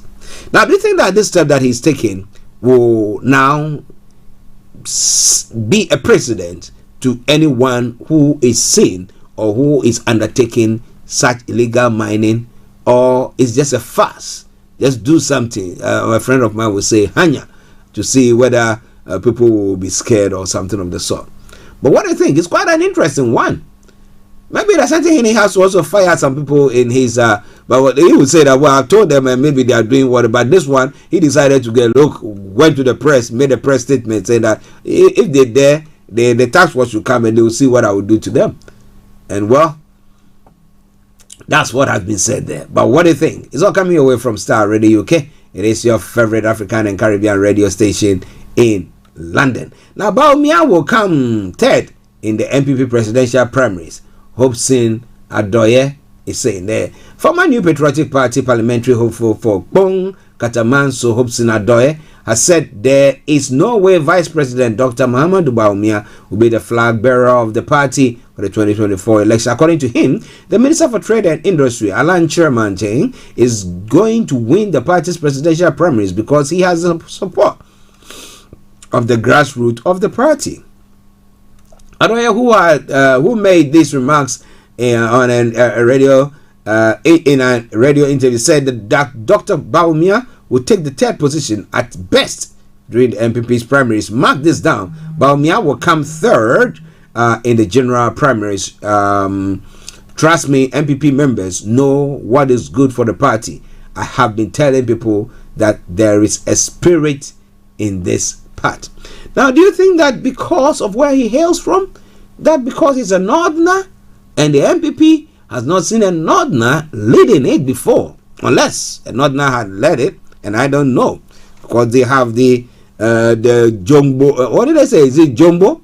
Or whatever the terminology that they use, it's in between the North and the Shanties and the Dombo, it is Dombo, and the Akims who helped in the fighting of the for independence, call it, but ended up trying to fight the one who was also calling and pushing for it to happen.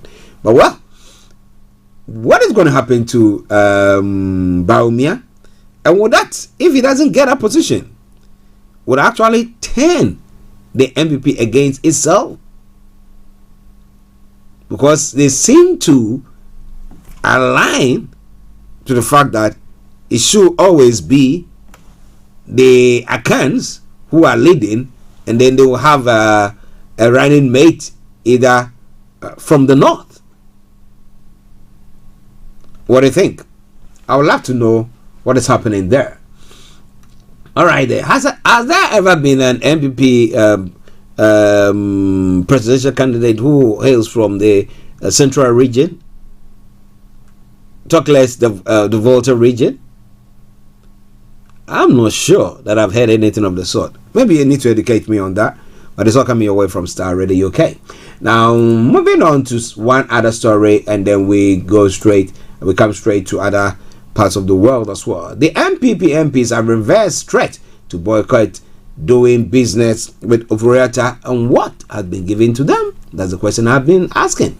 The New Patriotic Party caucus in Parliament have been urged by the party's executives to stand down on their demand for the removal of the Finance Minister Ken Oforiatta till after the 2023 budget statement is read and appropriated. This follows a meeting with the caucus on November 22 to find an amicable resolution to the impasse in the MPP parliamentary group. Now, some 98 MPP MPs have been demanding the immediate removal of the finance minister, accusing him of economic mismanagement.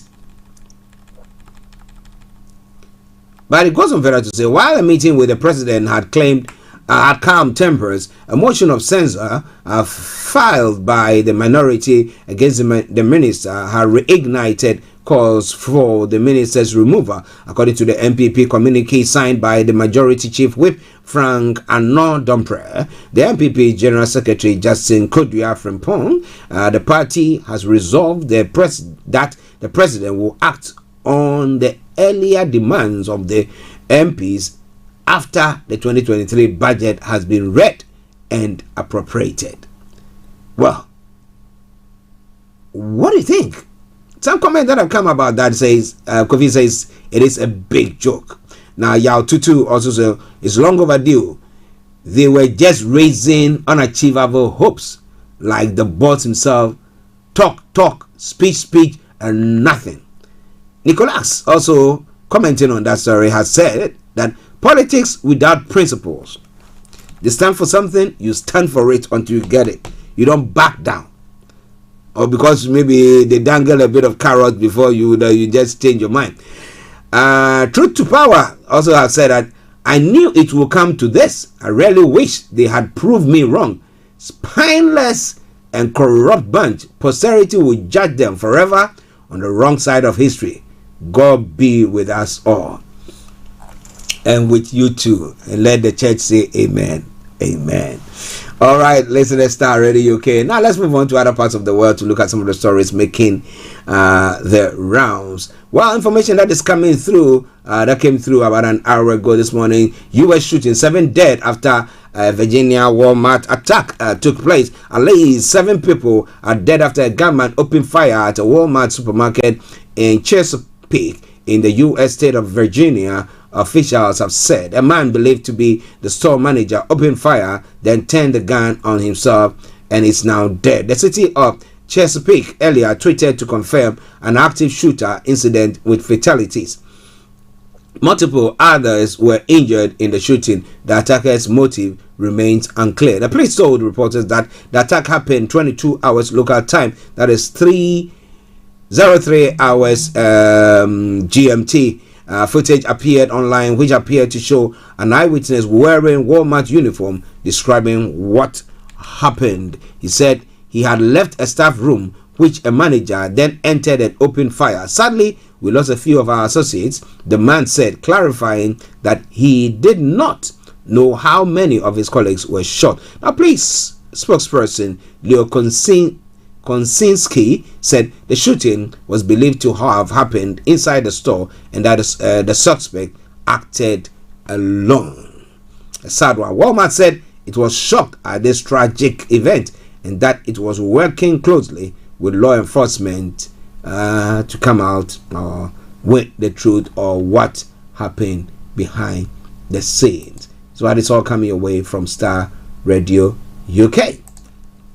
Well, in the US of A, the US Supreme Court has cleared the way for ex-President Donald Trump's tax forms to be released to a Democratic-controlled congressional committee.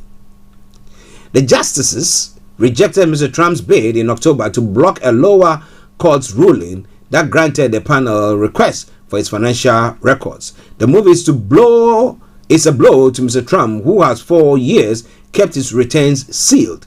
Mr. Trump became the first president in 40 years not to release his taxes after announcing his first presidential run. The House of Representatives Ways and Means Committee, I like that term, Ways and Means Committee, has been seeking access to his records since 2019. Now, Mr. Trump, who launched his third campaign for the White House last week, is facing several investigations related to his business practices. He denies any wrongdoing. He has always denied that. But the Supreme Court brief response on Tuesday did not note dissent from any of the judges. The decision means the U.S. Treasury Department can deliver the tax returns from 2015 to 2020 for Mr. Trump and some of his business to the Democratic-controlled committee. It comes just before the Republicans take control of the House after this month's midterm elections. Now, how is that going to pan out for Trump? How is it going to dent his image for trying to run again as the presidential candidate for the Republicans? And when everything is on earth, how will he be seen? That he was just going about milking, doing all his businesses, being that shrewd, and yet wasn't paying his taxes. What do you think was happening there? So coming your way, my apologies, from Star Radio UK. It is your favorite African and Caribbean radio station in London. 7 minutes to the top of the hour. Exactly at 12 o'clock, I'll be taking to the House of Parliament for the Prime Minister's question time. For those of you who are watching me live on the YouTube channel, I salute each and every one of you. And those of you on the Facebook as well, I salute each and every one of you. And thank you very, very much. And let me say good morning to my brother, Mr. Alfred Hammond. I hope you are doing very, very well, and the family there. Regards to everyone. All right then. Yeah, as I said, because of the way I'm feeling, I just have to take it easy. So just bear with me. Let me bring you one other story, and then we will come to the UK, and I'll take you to the House of Parliament for the Prime Minister's question time.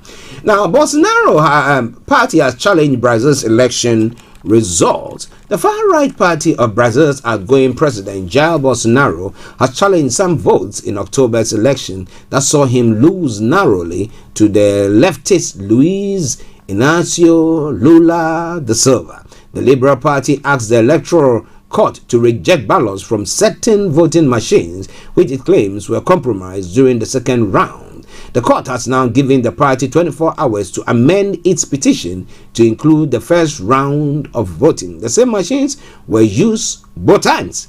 You get what I was saying earlier on. So we have these leaders. Now, you were the president. You should have seen to it that everything was taken along perfectly. You didn't do that because you thought it was all going to be working in your favor. Now, when it worked against you, quickly you come out to cry foul. Well, it doesn't only happen in Africa, it's happening in advanced countries as well. But what do you think? Well, it's lost out. Yes, Lula's victory was 50.9% to Bolsonaro 49.1%. It was very close, very close. But hey.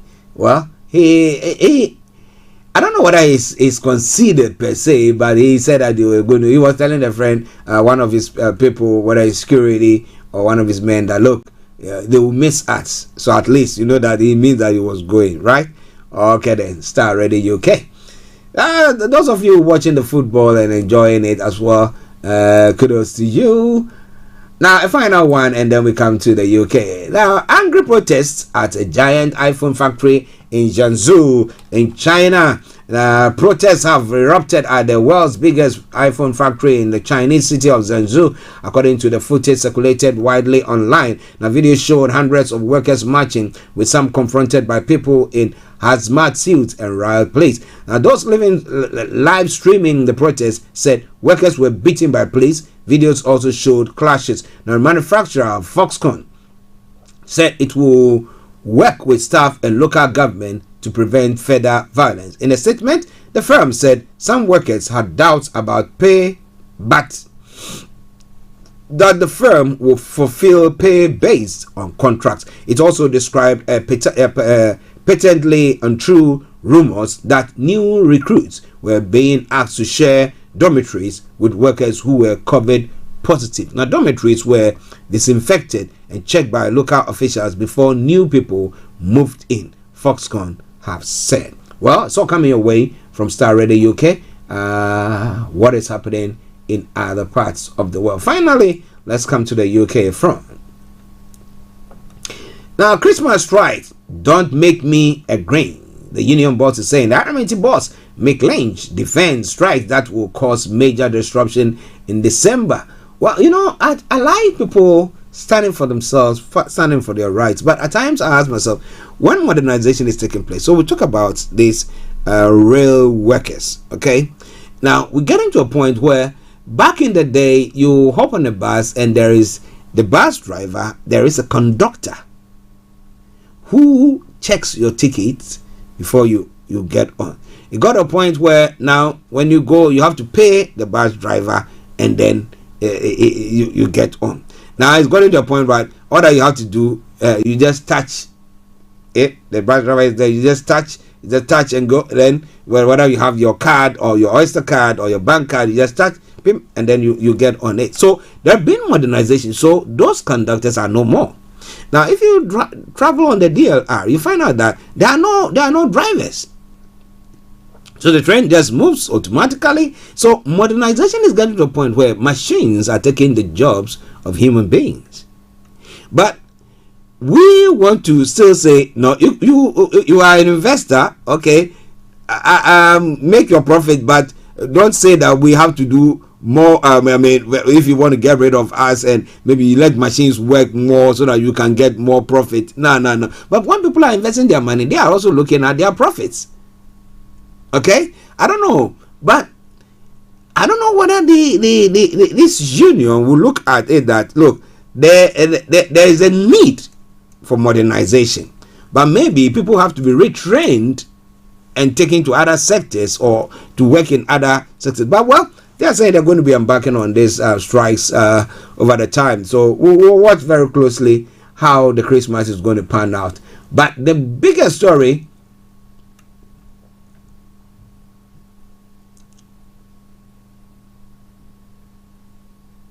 Okay. The bigger story. Now, Scottish government has lost its IndyRev 2 court case, as I did say earlier on. The Scottish government cannot hold an independence referendum without the UK government consent.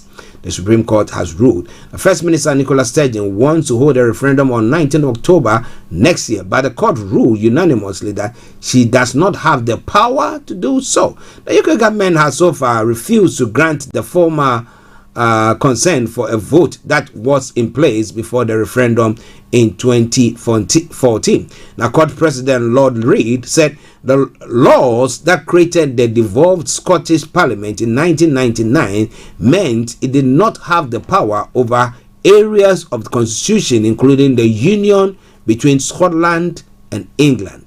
Now, these issues are reserved to the UK Parliament. He said, in absence of an agreement between the two governments, the Scottish Parliament is therefore unable to legislate for a referendum. He also rejected the Scottish government's arguments that any referendum will simply be adversary and will have no legal effect on the union.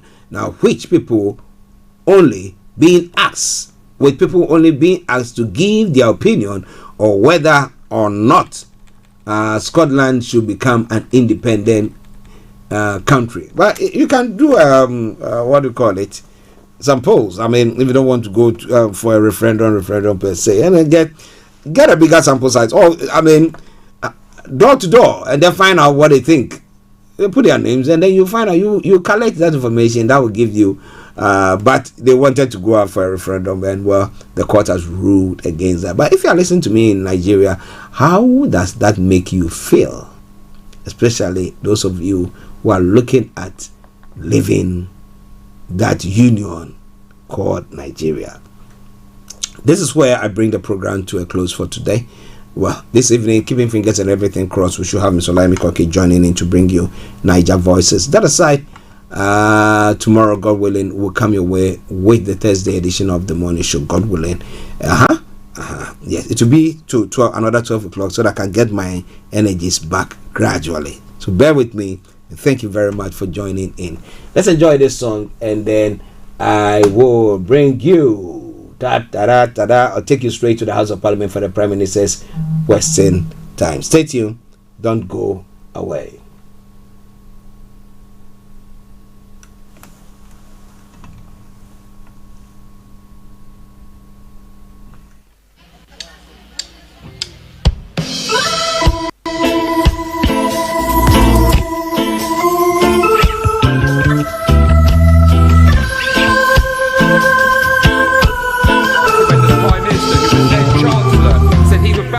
Campaign every step of the way to get mental health nurses into GP surgeries.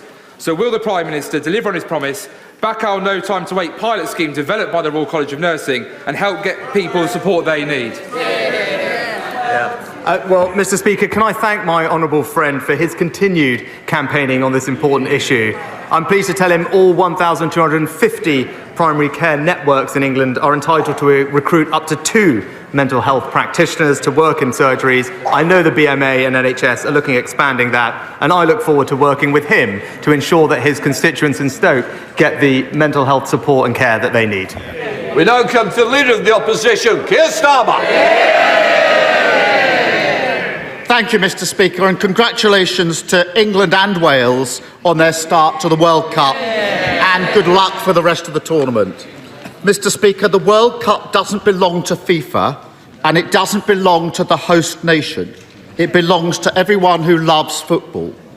It's totally unacceptable that during this tournament, gay football fans are unable to acknowledge who they love, and players have been threatened with suspension if they show solidarity with those fans.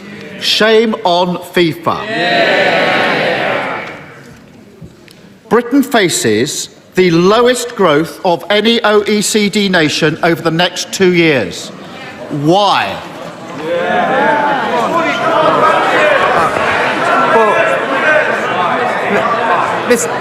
Mr. Speaker, this country has experienced since 2010 the 3rd highest growth in the G7. This year, the fastest growth in the G7, and unemployment at a multi-decade low. We're getting on to deliver more growth, Mr. Speaker. We're delivering free ports. We're investing in apprenticeships. We're protecting R&D. And if the Labour Party is serious about actually supporting growth, maybe they should get on the phone with their union paymasters and tell them to call off the strikes. Mr. Speaker, Order. We want to get through Prime Minister's questions, and you're not helping me. Keir Starmer. He's in total denial. We're bottom of the 38 OECD countries who are all in the same boat when it comes to COVID and Ukraine. And he wants a pat on the back. It's like a football manager, bottom of the league at Christmas, celebrating an away draw 3 months ago, and it won't wash. So they don't like their record, that's the problem. So let's try it another way. Why is Britain set to be the first country into recession and the last country out? Mr. Speaker, I'm pleased that the Right Honourable Gentleman brought up the OECD report, because it contained actually 3 very important points. Firstly, it made the point that actually in the years following the pandemic, we're projected to have almost the highest growth amongst our peer countries. It also made the point, it was crystal clear that the challenges we face are completely international in nature.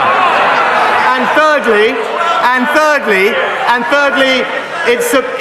Mr. Speaker, it supported our fiscal plan because it's credible and ensures sustainability. Now, the Right Honourable Gentleman would have known all of that if he actually read the whole report. But he's not interested in substance. He's an opportunist, Mr. Speaker. In 4 weeks, Mr. Speaker, in 4 weeks I've strengthened the economy. We've put more money into the NHS and schools. We've delivered a deal to tackle illegal migration. In the same 4 weeks,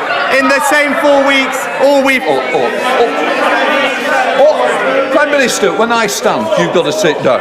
But can I just say to you, you came to me quite rightly and said to me, we want to get through Prime Minister's questions. I'm going to give short answers. Please stick to what you have. Mr. Speaker, there's only one party that's crashed the economy, and they're sitting there. And I noticed this, Mr. Speaker. He woned say why Britain is set to be the first into a recession and the last out. So I will. 12 years of Tory failure, followed by 12 weeks of Tory chaos. For a decade, they've let our economy drift aimlessly before suddenly cutting the parachute ropes and slamming it to the ground.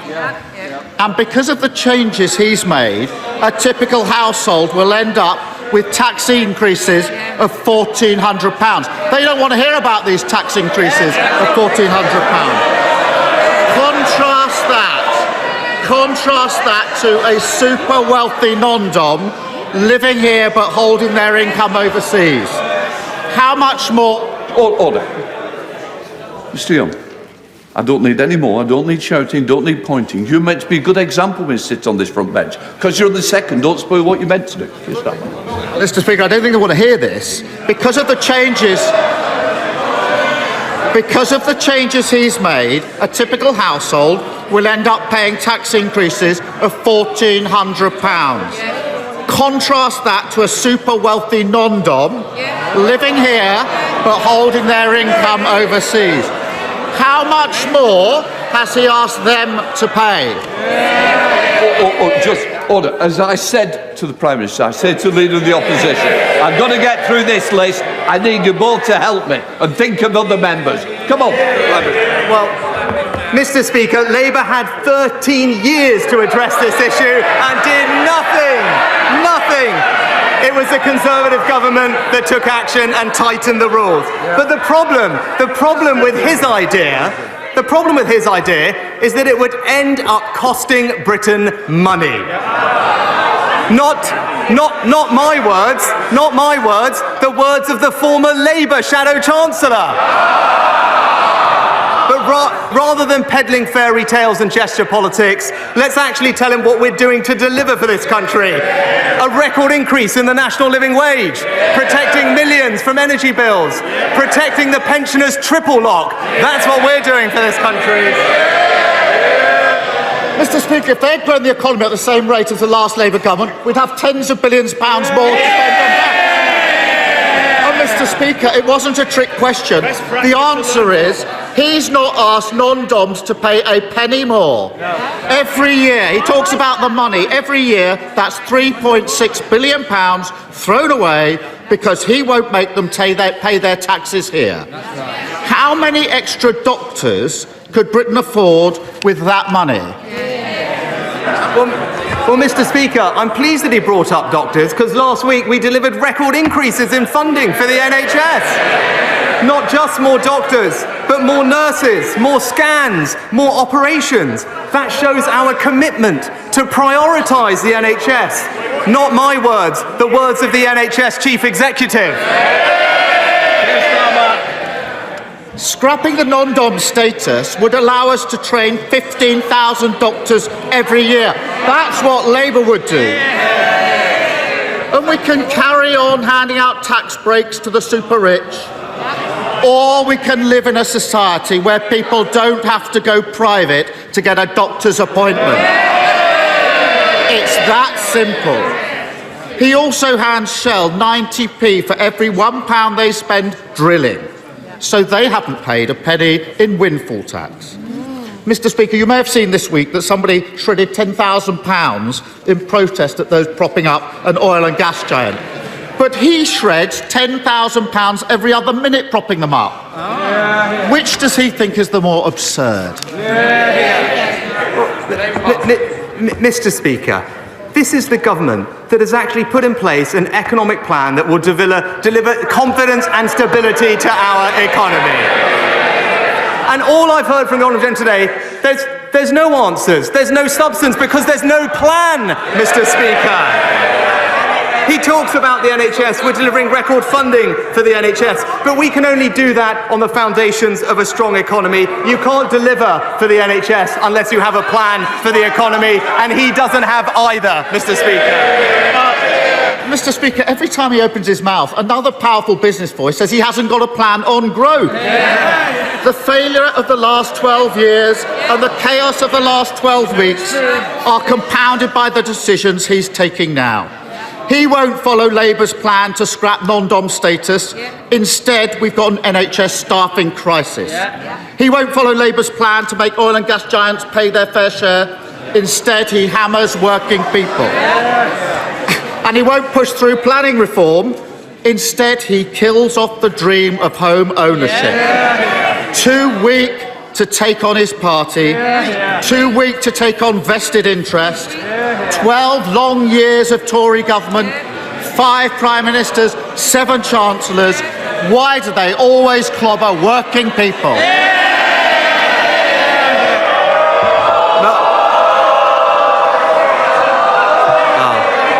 Mr. Speaker, he talks about leadership. This summer, I stood on my principles and told the country what they needed to hear, even though it was difficult. When he ran for leader, he told his party what they wanted to hear. And even now, he says one thing and he does the other. He says he cares for working people, but he won't stand up to the unions. He said he'd honour Brexit, but he tried to have a second referendum. And now he tries to talk tough about immigration, but he promised to defend free movement. You can trust him to deliver for his party. You can trust me to deliver for the country.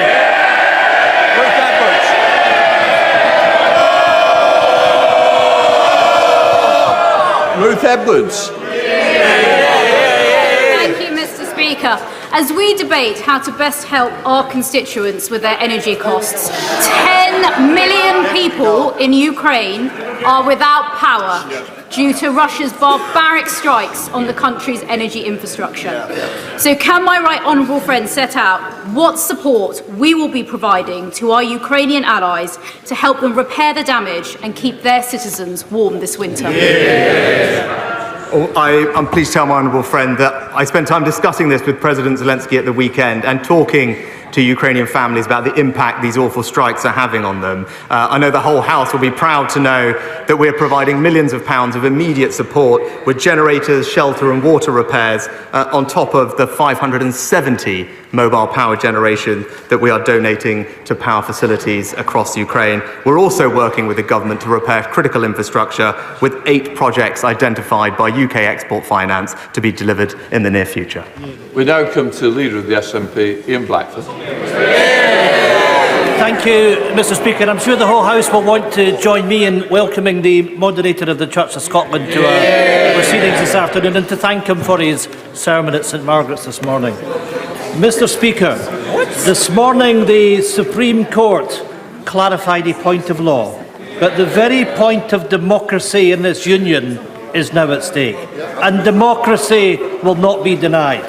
Because whether Westminster likes it or not, last year the people of Scotland voted for a Scottish Parliament with a majority and the mandate to deliver an independence referendum. The Prime Minister has every right to oppose independence. He has no right to deny democracy to the people of Scotland. If the Prime Minister keeps blocking that referendum, will he at least be honest and confirm that the very idea that the United Kingdom is a voluntary union of nations is now dead and buried? Well, Mr. Speaker, let me start by saying we respect the clear and definitive ruling of the Supreme Court of the United Kingdom. And what I would say to the honourable gentleman, that firstly, I am looking forward to also seeing the moderator of Scotland tomorrow. And I think that the people of Scotland want us to be working on fixing the major challenges that we collectively face, whether that's the economy, supporting the NHS, or indeed supporting Ukraine. Now is the time for politicians to work together, and that's what this government will do. Ian Blackford. Mr. Speaker, it is right that we respect the decision of the court. But the Prime Minister can't claim to respect the rule of law and then deny democracy in the very same breath. If democracy is to matter, if elections matter, then mandates matter. Since 2014, the Scottish National Party has won 8 elections in a row. Last year, we won a landslide. The Scottish Parliament now has the biggest majority for an independence referendum in the history of devolution. The Prime Minister doesn't even have a personal mandate to sit in 10 Downing Street. What right does a man with no mandate have to deny Scottish democracy? But Mr. Speaker, when it comes to Scottish democracy, I'm pleased that the Scottish Government has one of the most powerful devolved assemblies anywhere in the world. And I'm pleased, and I was pleased very shortly after becoming Prime Minister to be the first Prime Minister in over a decade to attend the Council, to sit down with the First Minister, to explore ways in which we can work together with the Scottish Government to deliver for the people of Scotland. Whether that's delivering our growth deals, delivering free ports, or ensuring that the £1.5 billion of extra Barnet money can go towards supporting public services, that's what we're committed to doing in Scotland. Gareth Johnson. Mr. Speaker, last month, Just Stop Oil clambered up the Dartford crossing, causing chaos for days. They then attacked artworks, the M25, and anything else to cause misery and mayhem. These people are not protesters, they are criminals. Will the Prime Minister therefore consider making Just Stop Oil a prescribed organisation so that they can be treated as the criminal organisation they actually are? Mr. Speaker, the kind of demonstrations we've seen recently disrupt people's daily lives. They cause mass misery for the public and they put people in danger. The police have our full support in their efforts to minimise this disruption and tackle reckless and illegal activity. The Public Order Bill will give them the powers they need, and I look forward to seeing the support that that bill receives from every part of this House. David! Mr. Speaker, one of my constituents, Vanessa, has contacted me in floods of tears. Her mortgage payments have risen by £500 a month. She and her husband were already struggling with high energy bills and high food bills. Now, like 1 in 4 across the country, they fear losing their home. We are out of options and heartbroken, says Vanessa. So will the Prime Minister introduce a new mortgage protection fund paid for by reversing his tax cuts to the banks? Will he help Vanessa keep her home? Mr. Speaker, I'm deeply sorry to hear about Vanessa's circumstances, and I want her to know that the plan that the Chancellor announced last week will help families like hers up and down the country, because it's the right plan to tackle inflation, to limit the increase in mortgage rates and ensure confidence in our economy. There is specific help that the Chancellor announced, offering low-interest loans to those owners on benefits to cover interest on mortgages of up to $250,000. The Chancellor is also meeting with mortgage lenders in the coming weeks, and we will continue to do all we can to support those homeowners who are struggling with their payments.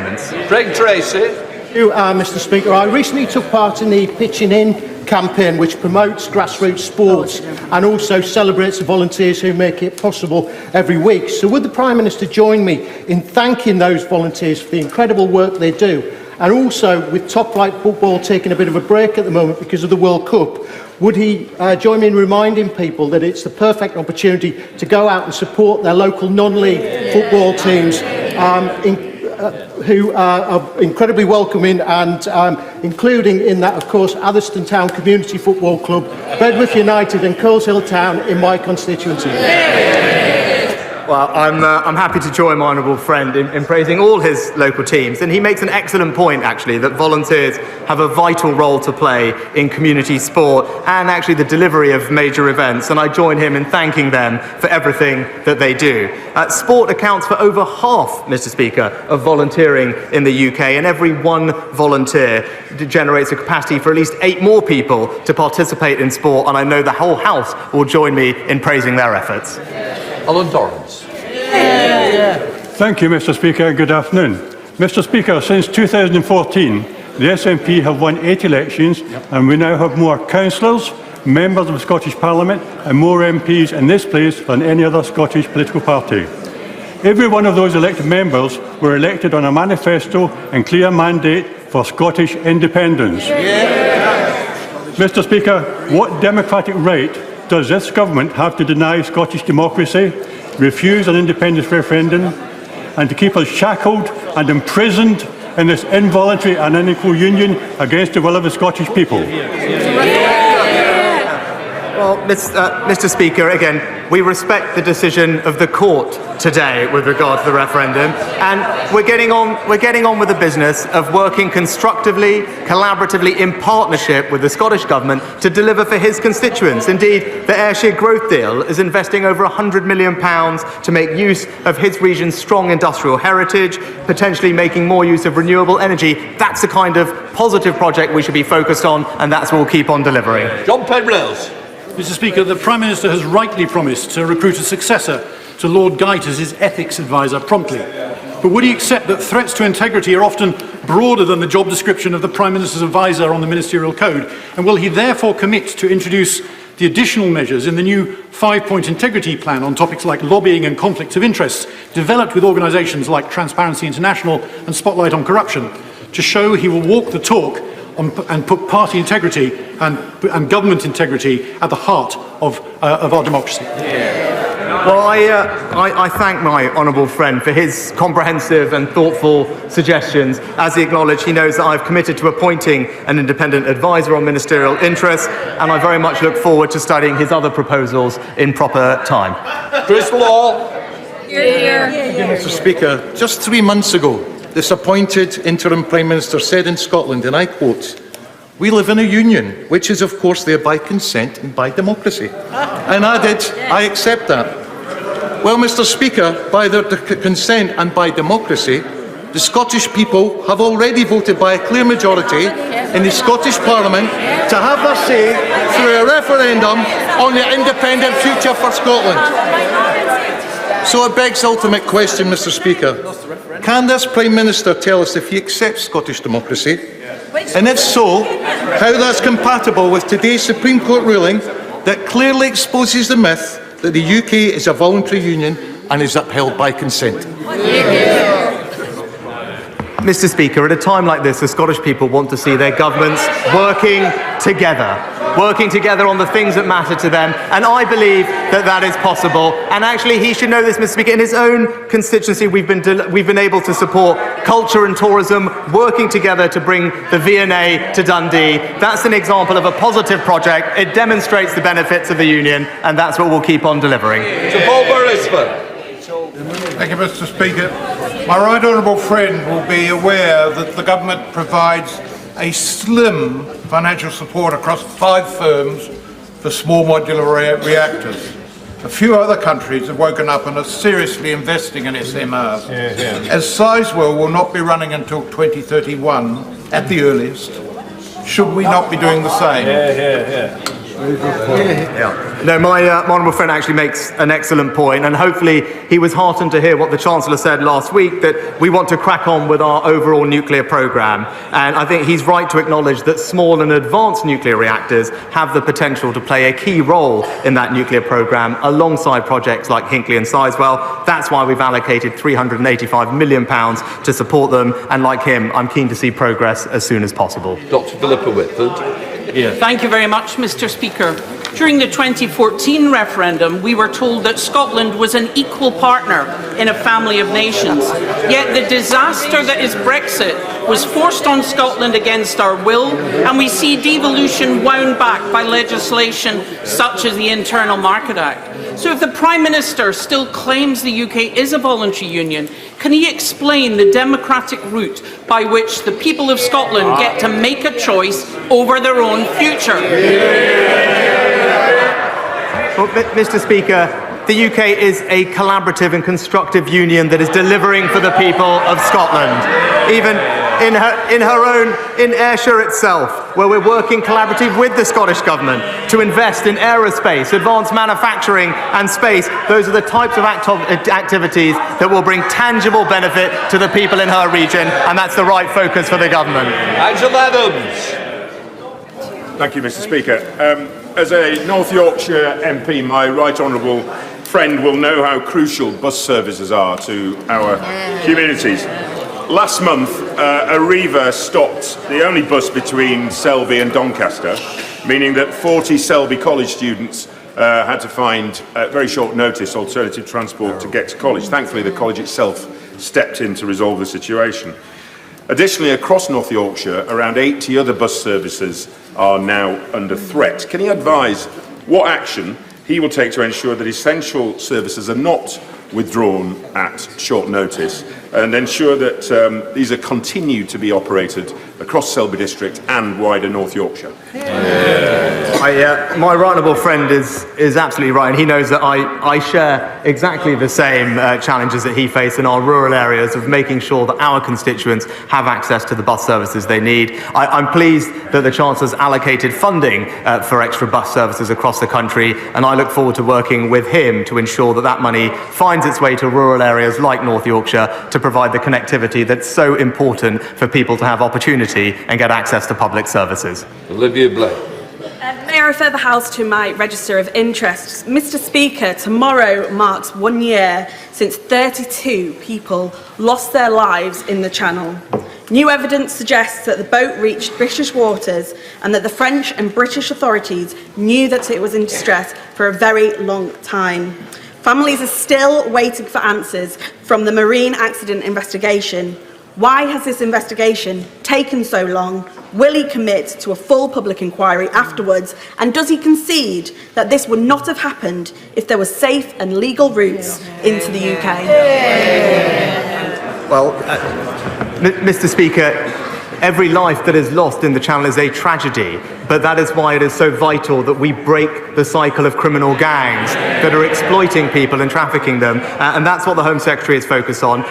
We have accepted over 380,000 people over the past few years because this is a place where people can seek refuge and sanctuary, but we must be able to do that in a sustainable way, and that's why it's right that we tackle illegal migration. Dr. Caroline Johnson.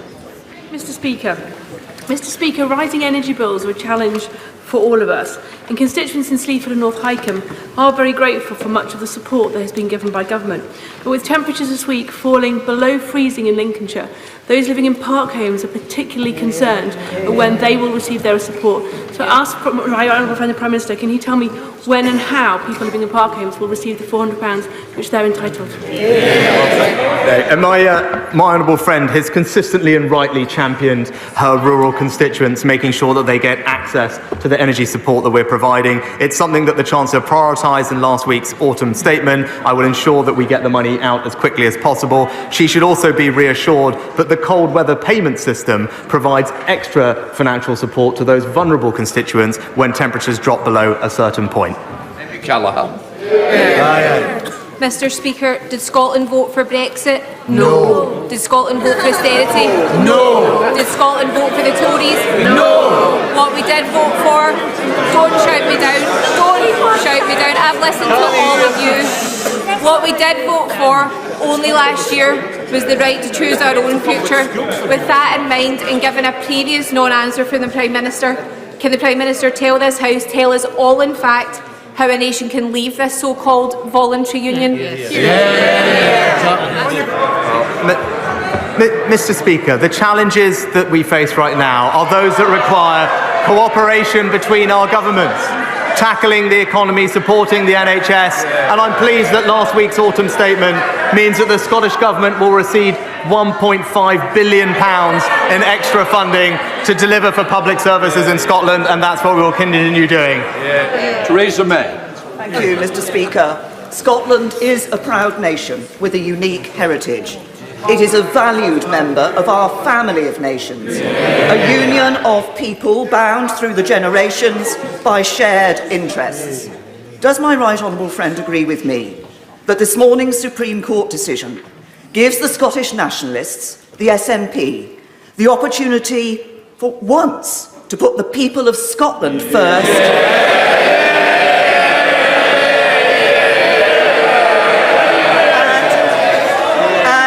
And end its obsession with breaking us apart.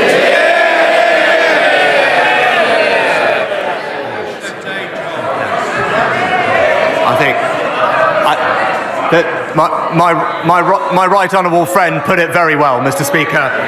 Angus Brendan McNeill. Thank you, Mr. Speaker. The Prime Minister won't answer, but it's obvious that the route to Scottish independence is now elections, and we know, Prime Minister, there's going to be many of them. Now, Mr. Speaker, inequality cost, and in France, the middle earners earn 20% more than in the UK, and low earners earn 25% more. This inequality is why the cost of energy and the cost of living hits people worse in the UK, and it's why I'm for independence, incidentally, to choose a better path.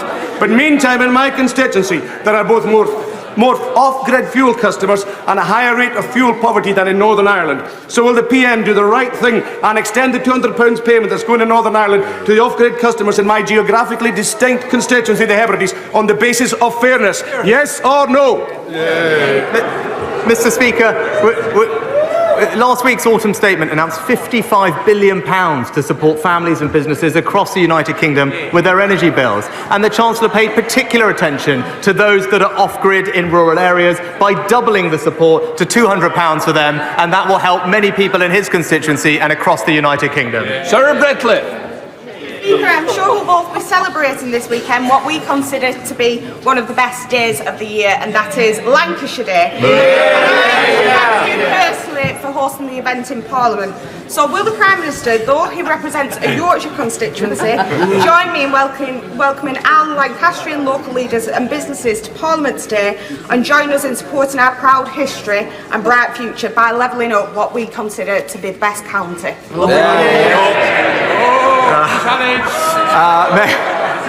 May I offer my best wishes to my honourable friend, and indeed to you, Mr. Speaker, for Lancashire Day. And I can put local rivalry aside on this occasion to join her in thanking Lancastrians for their contribution to our country and to wish her the very best for today's event. Kirsten Oswald. Mr. Speaker, what we've heard from the Prime Minister today is, in essence, that no matter how Scotland votes, Westminster will decide. Yep. But democracy demands differently to that. Mr. Speaker, the late Canon Kenyon Wright said, what if that other voice we know so well says, we say no and we are the state? Well, we say yes and we are the people. And it is the people in Scotland who have to be heard. This place can't stand in the way of democracy. And if this Prime Minister with no mandate thinks it can, is he seriously telling us that this is a voluntary union of equals? Well, Mr. Speaker, we are focused not on the SNP, but on the people of Scotland. That's who we're delivering for. I'm happy to meet with the First Minister, as I continue to do, to deliver for them, whether it's in her own constituency with a growth deal, whether it's moving civil service jobs to Scotland, whether it's delivering free ports or indeed the extra funding for public services. This is a government that will deliver for the people of Scotland, and we will do it constructively and collaboratively. Order, order. I would now like to make a statement. On the 20th of October, the Culture, Media, Sport Committee published a special report on answers given to it by the Right Honourable Member for Mid-Bedfordshire when she was the Secretary of State for DCMS. The Honourable Member for Ochil, South and Perthshire subsequently wrote to me asking for precedence for a complaint of a breach of privilege, as was his right. I declined to do so since the bar for such a complaint is high. The House should only take action when essential in order to provide reasonable protection for the House, its members or its officers from improper obstruction. I note the committee itself, of which the Honourable Gentleman is a member, has said, had Miss Dorris remained the Secretary of State, driving policy of selling the channel, we may have sought referral to the Privilege Committee. But as her claims have not been inhibited, the work of the committee, and she is no longer has a position of power over the future of Channel 4, we are instead publishing this report to enable the House and its members to draw its own conclusion. So I consider it appropriate to respect the committee's assessment of the situation. Correspondence on matters of privilege is private. Indeed, had to grow to great lengths to ensure that members can write to me in confidence on any matter, knowing their communication will remain private. Expect the same courtesy in my replies. The Honourable Member has seen fit to give a partial and biased account of my letter on Twitter, and I await his apology.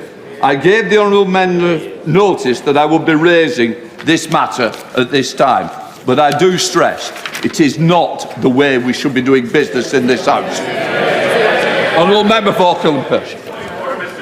Mr. Speaker, as you've the floor back. Mr. Speaker, as you've just explained, the Commons Culture Committee, in which I sit, published a unanimous cross-party report about the testimony of the Right Honourable Member and the testimony she gave to the committee, and there are now considerable public interest in what should happen next. I want to put on record, Mr. Speaker, that I deplore social media pylons against you or indeed anyone else. I've been on the receiving end of them and they are exceedingly unpleasant. But could I ask for guidance on what I and other members should tell their constituents about integrity in politics in this context? If someone misleads a committee, what should happen next? Can I just say, integrity is that, first of all, Clinton letter, but only half the letter is not integrity. In fact, far from it. It misled the people of this country. It certainly put me in bad light with the people of this country, and I don't expect that to happen in an impartial speaker. So if that was an apology, I don't think it was very good. David Davis. Mr. Speaker, in following on from that, honourable members of this House have certain strict duties on them. First, there is a duty of upholding the institutions of this House. Clearly, in breaching the confidentiality of the Speaker's private correspondence, the member for Oakle and South Perthshire has knowingly broken that rule. And frankly, for that, if that was an apology, that was not sufficient for that alone. But we also have a duty to tell the truth. Now, in his public pronouncements, he implicitly criticised you, Mr. Speaker, for not referring the DCMS Secretary of State to the Privileges Committee. But you were simply following the convention of agreeing with the DCMS Select Committee, of which he is a member. And when they decided not to refer, there was no minority report from him. There was not even a vote against from him. It was a unanimous vote. So what he was trying to do, Mr. Speaker, was to blame you by his partial release of his letter, and he was leading the public to believe that somehow you made this decision against the wishes of the committee. The rules of this House do not allow me to assert whether I view the misleading of the public as deliberate. So the House can make its own judgment on that. But this miserable half apology was completely inadequate for the breach of this measure. I'm going to leave it there for today, and I hope Dan will reconsider the way he's put his own part. Now, I come to the urgent question. I'm going to let members leave before I call.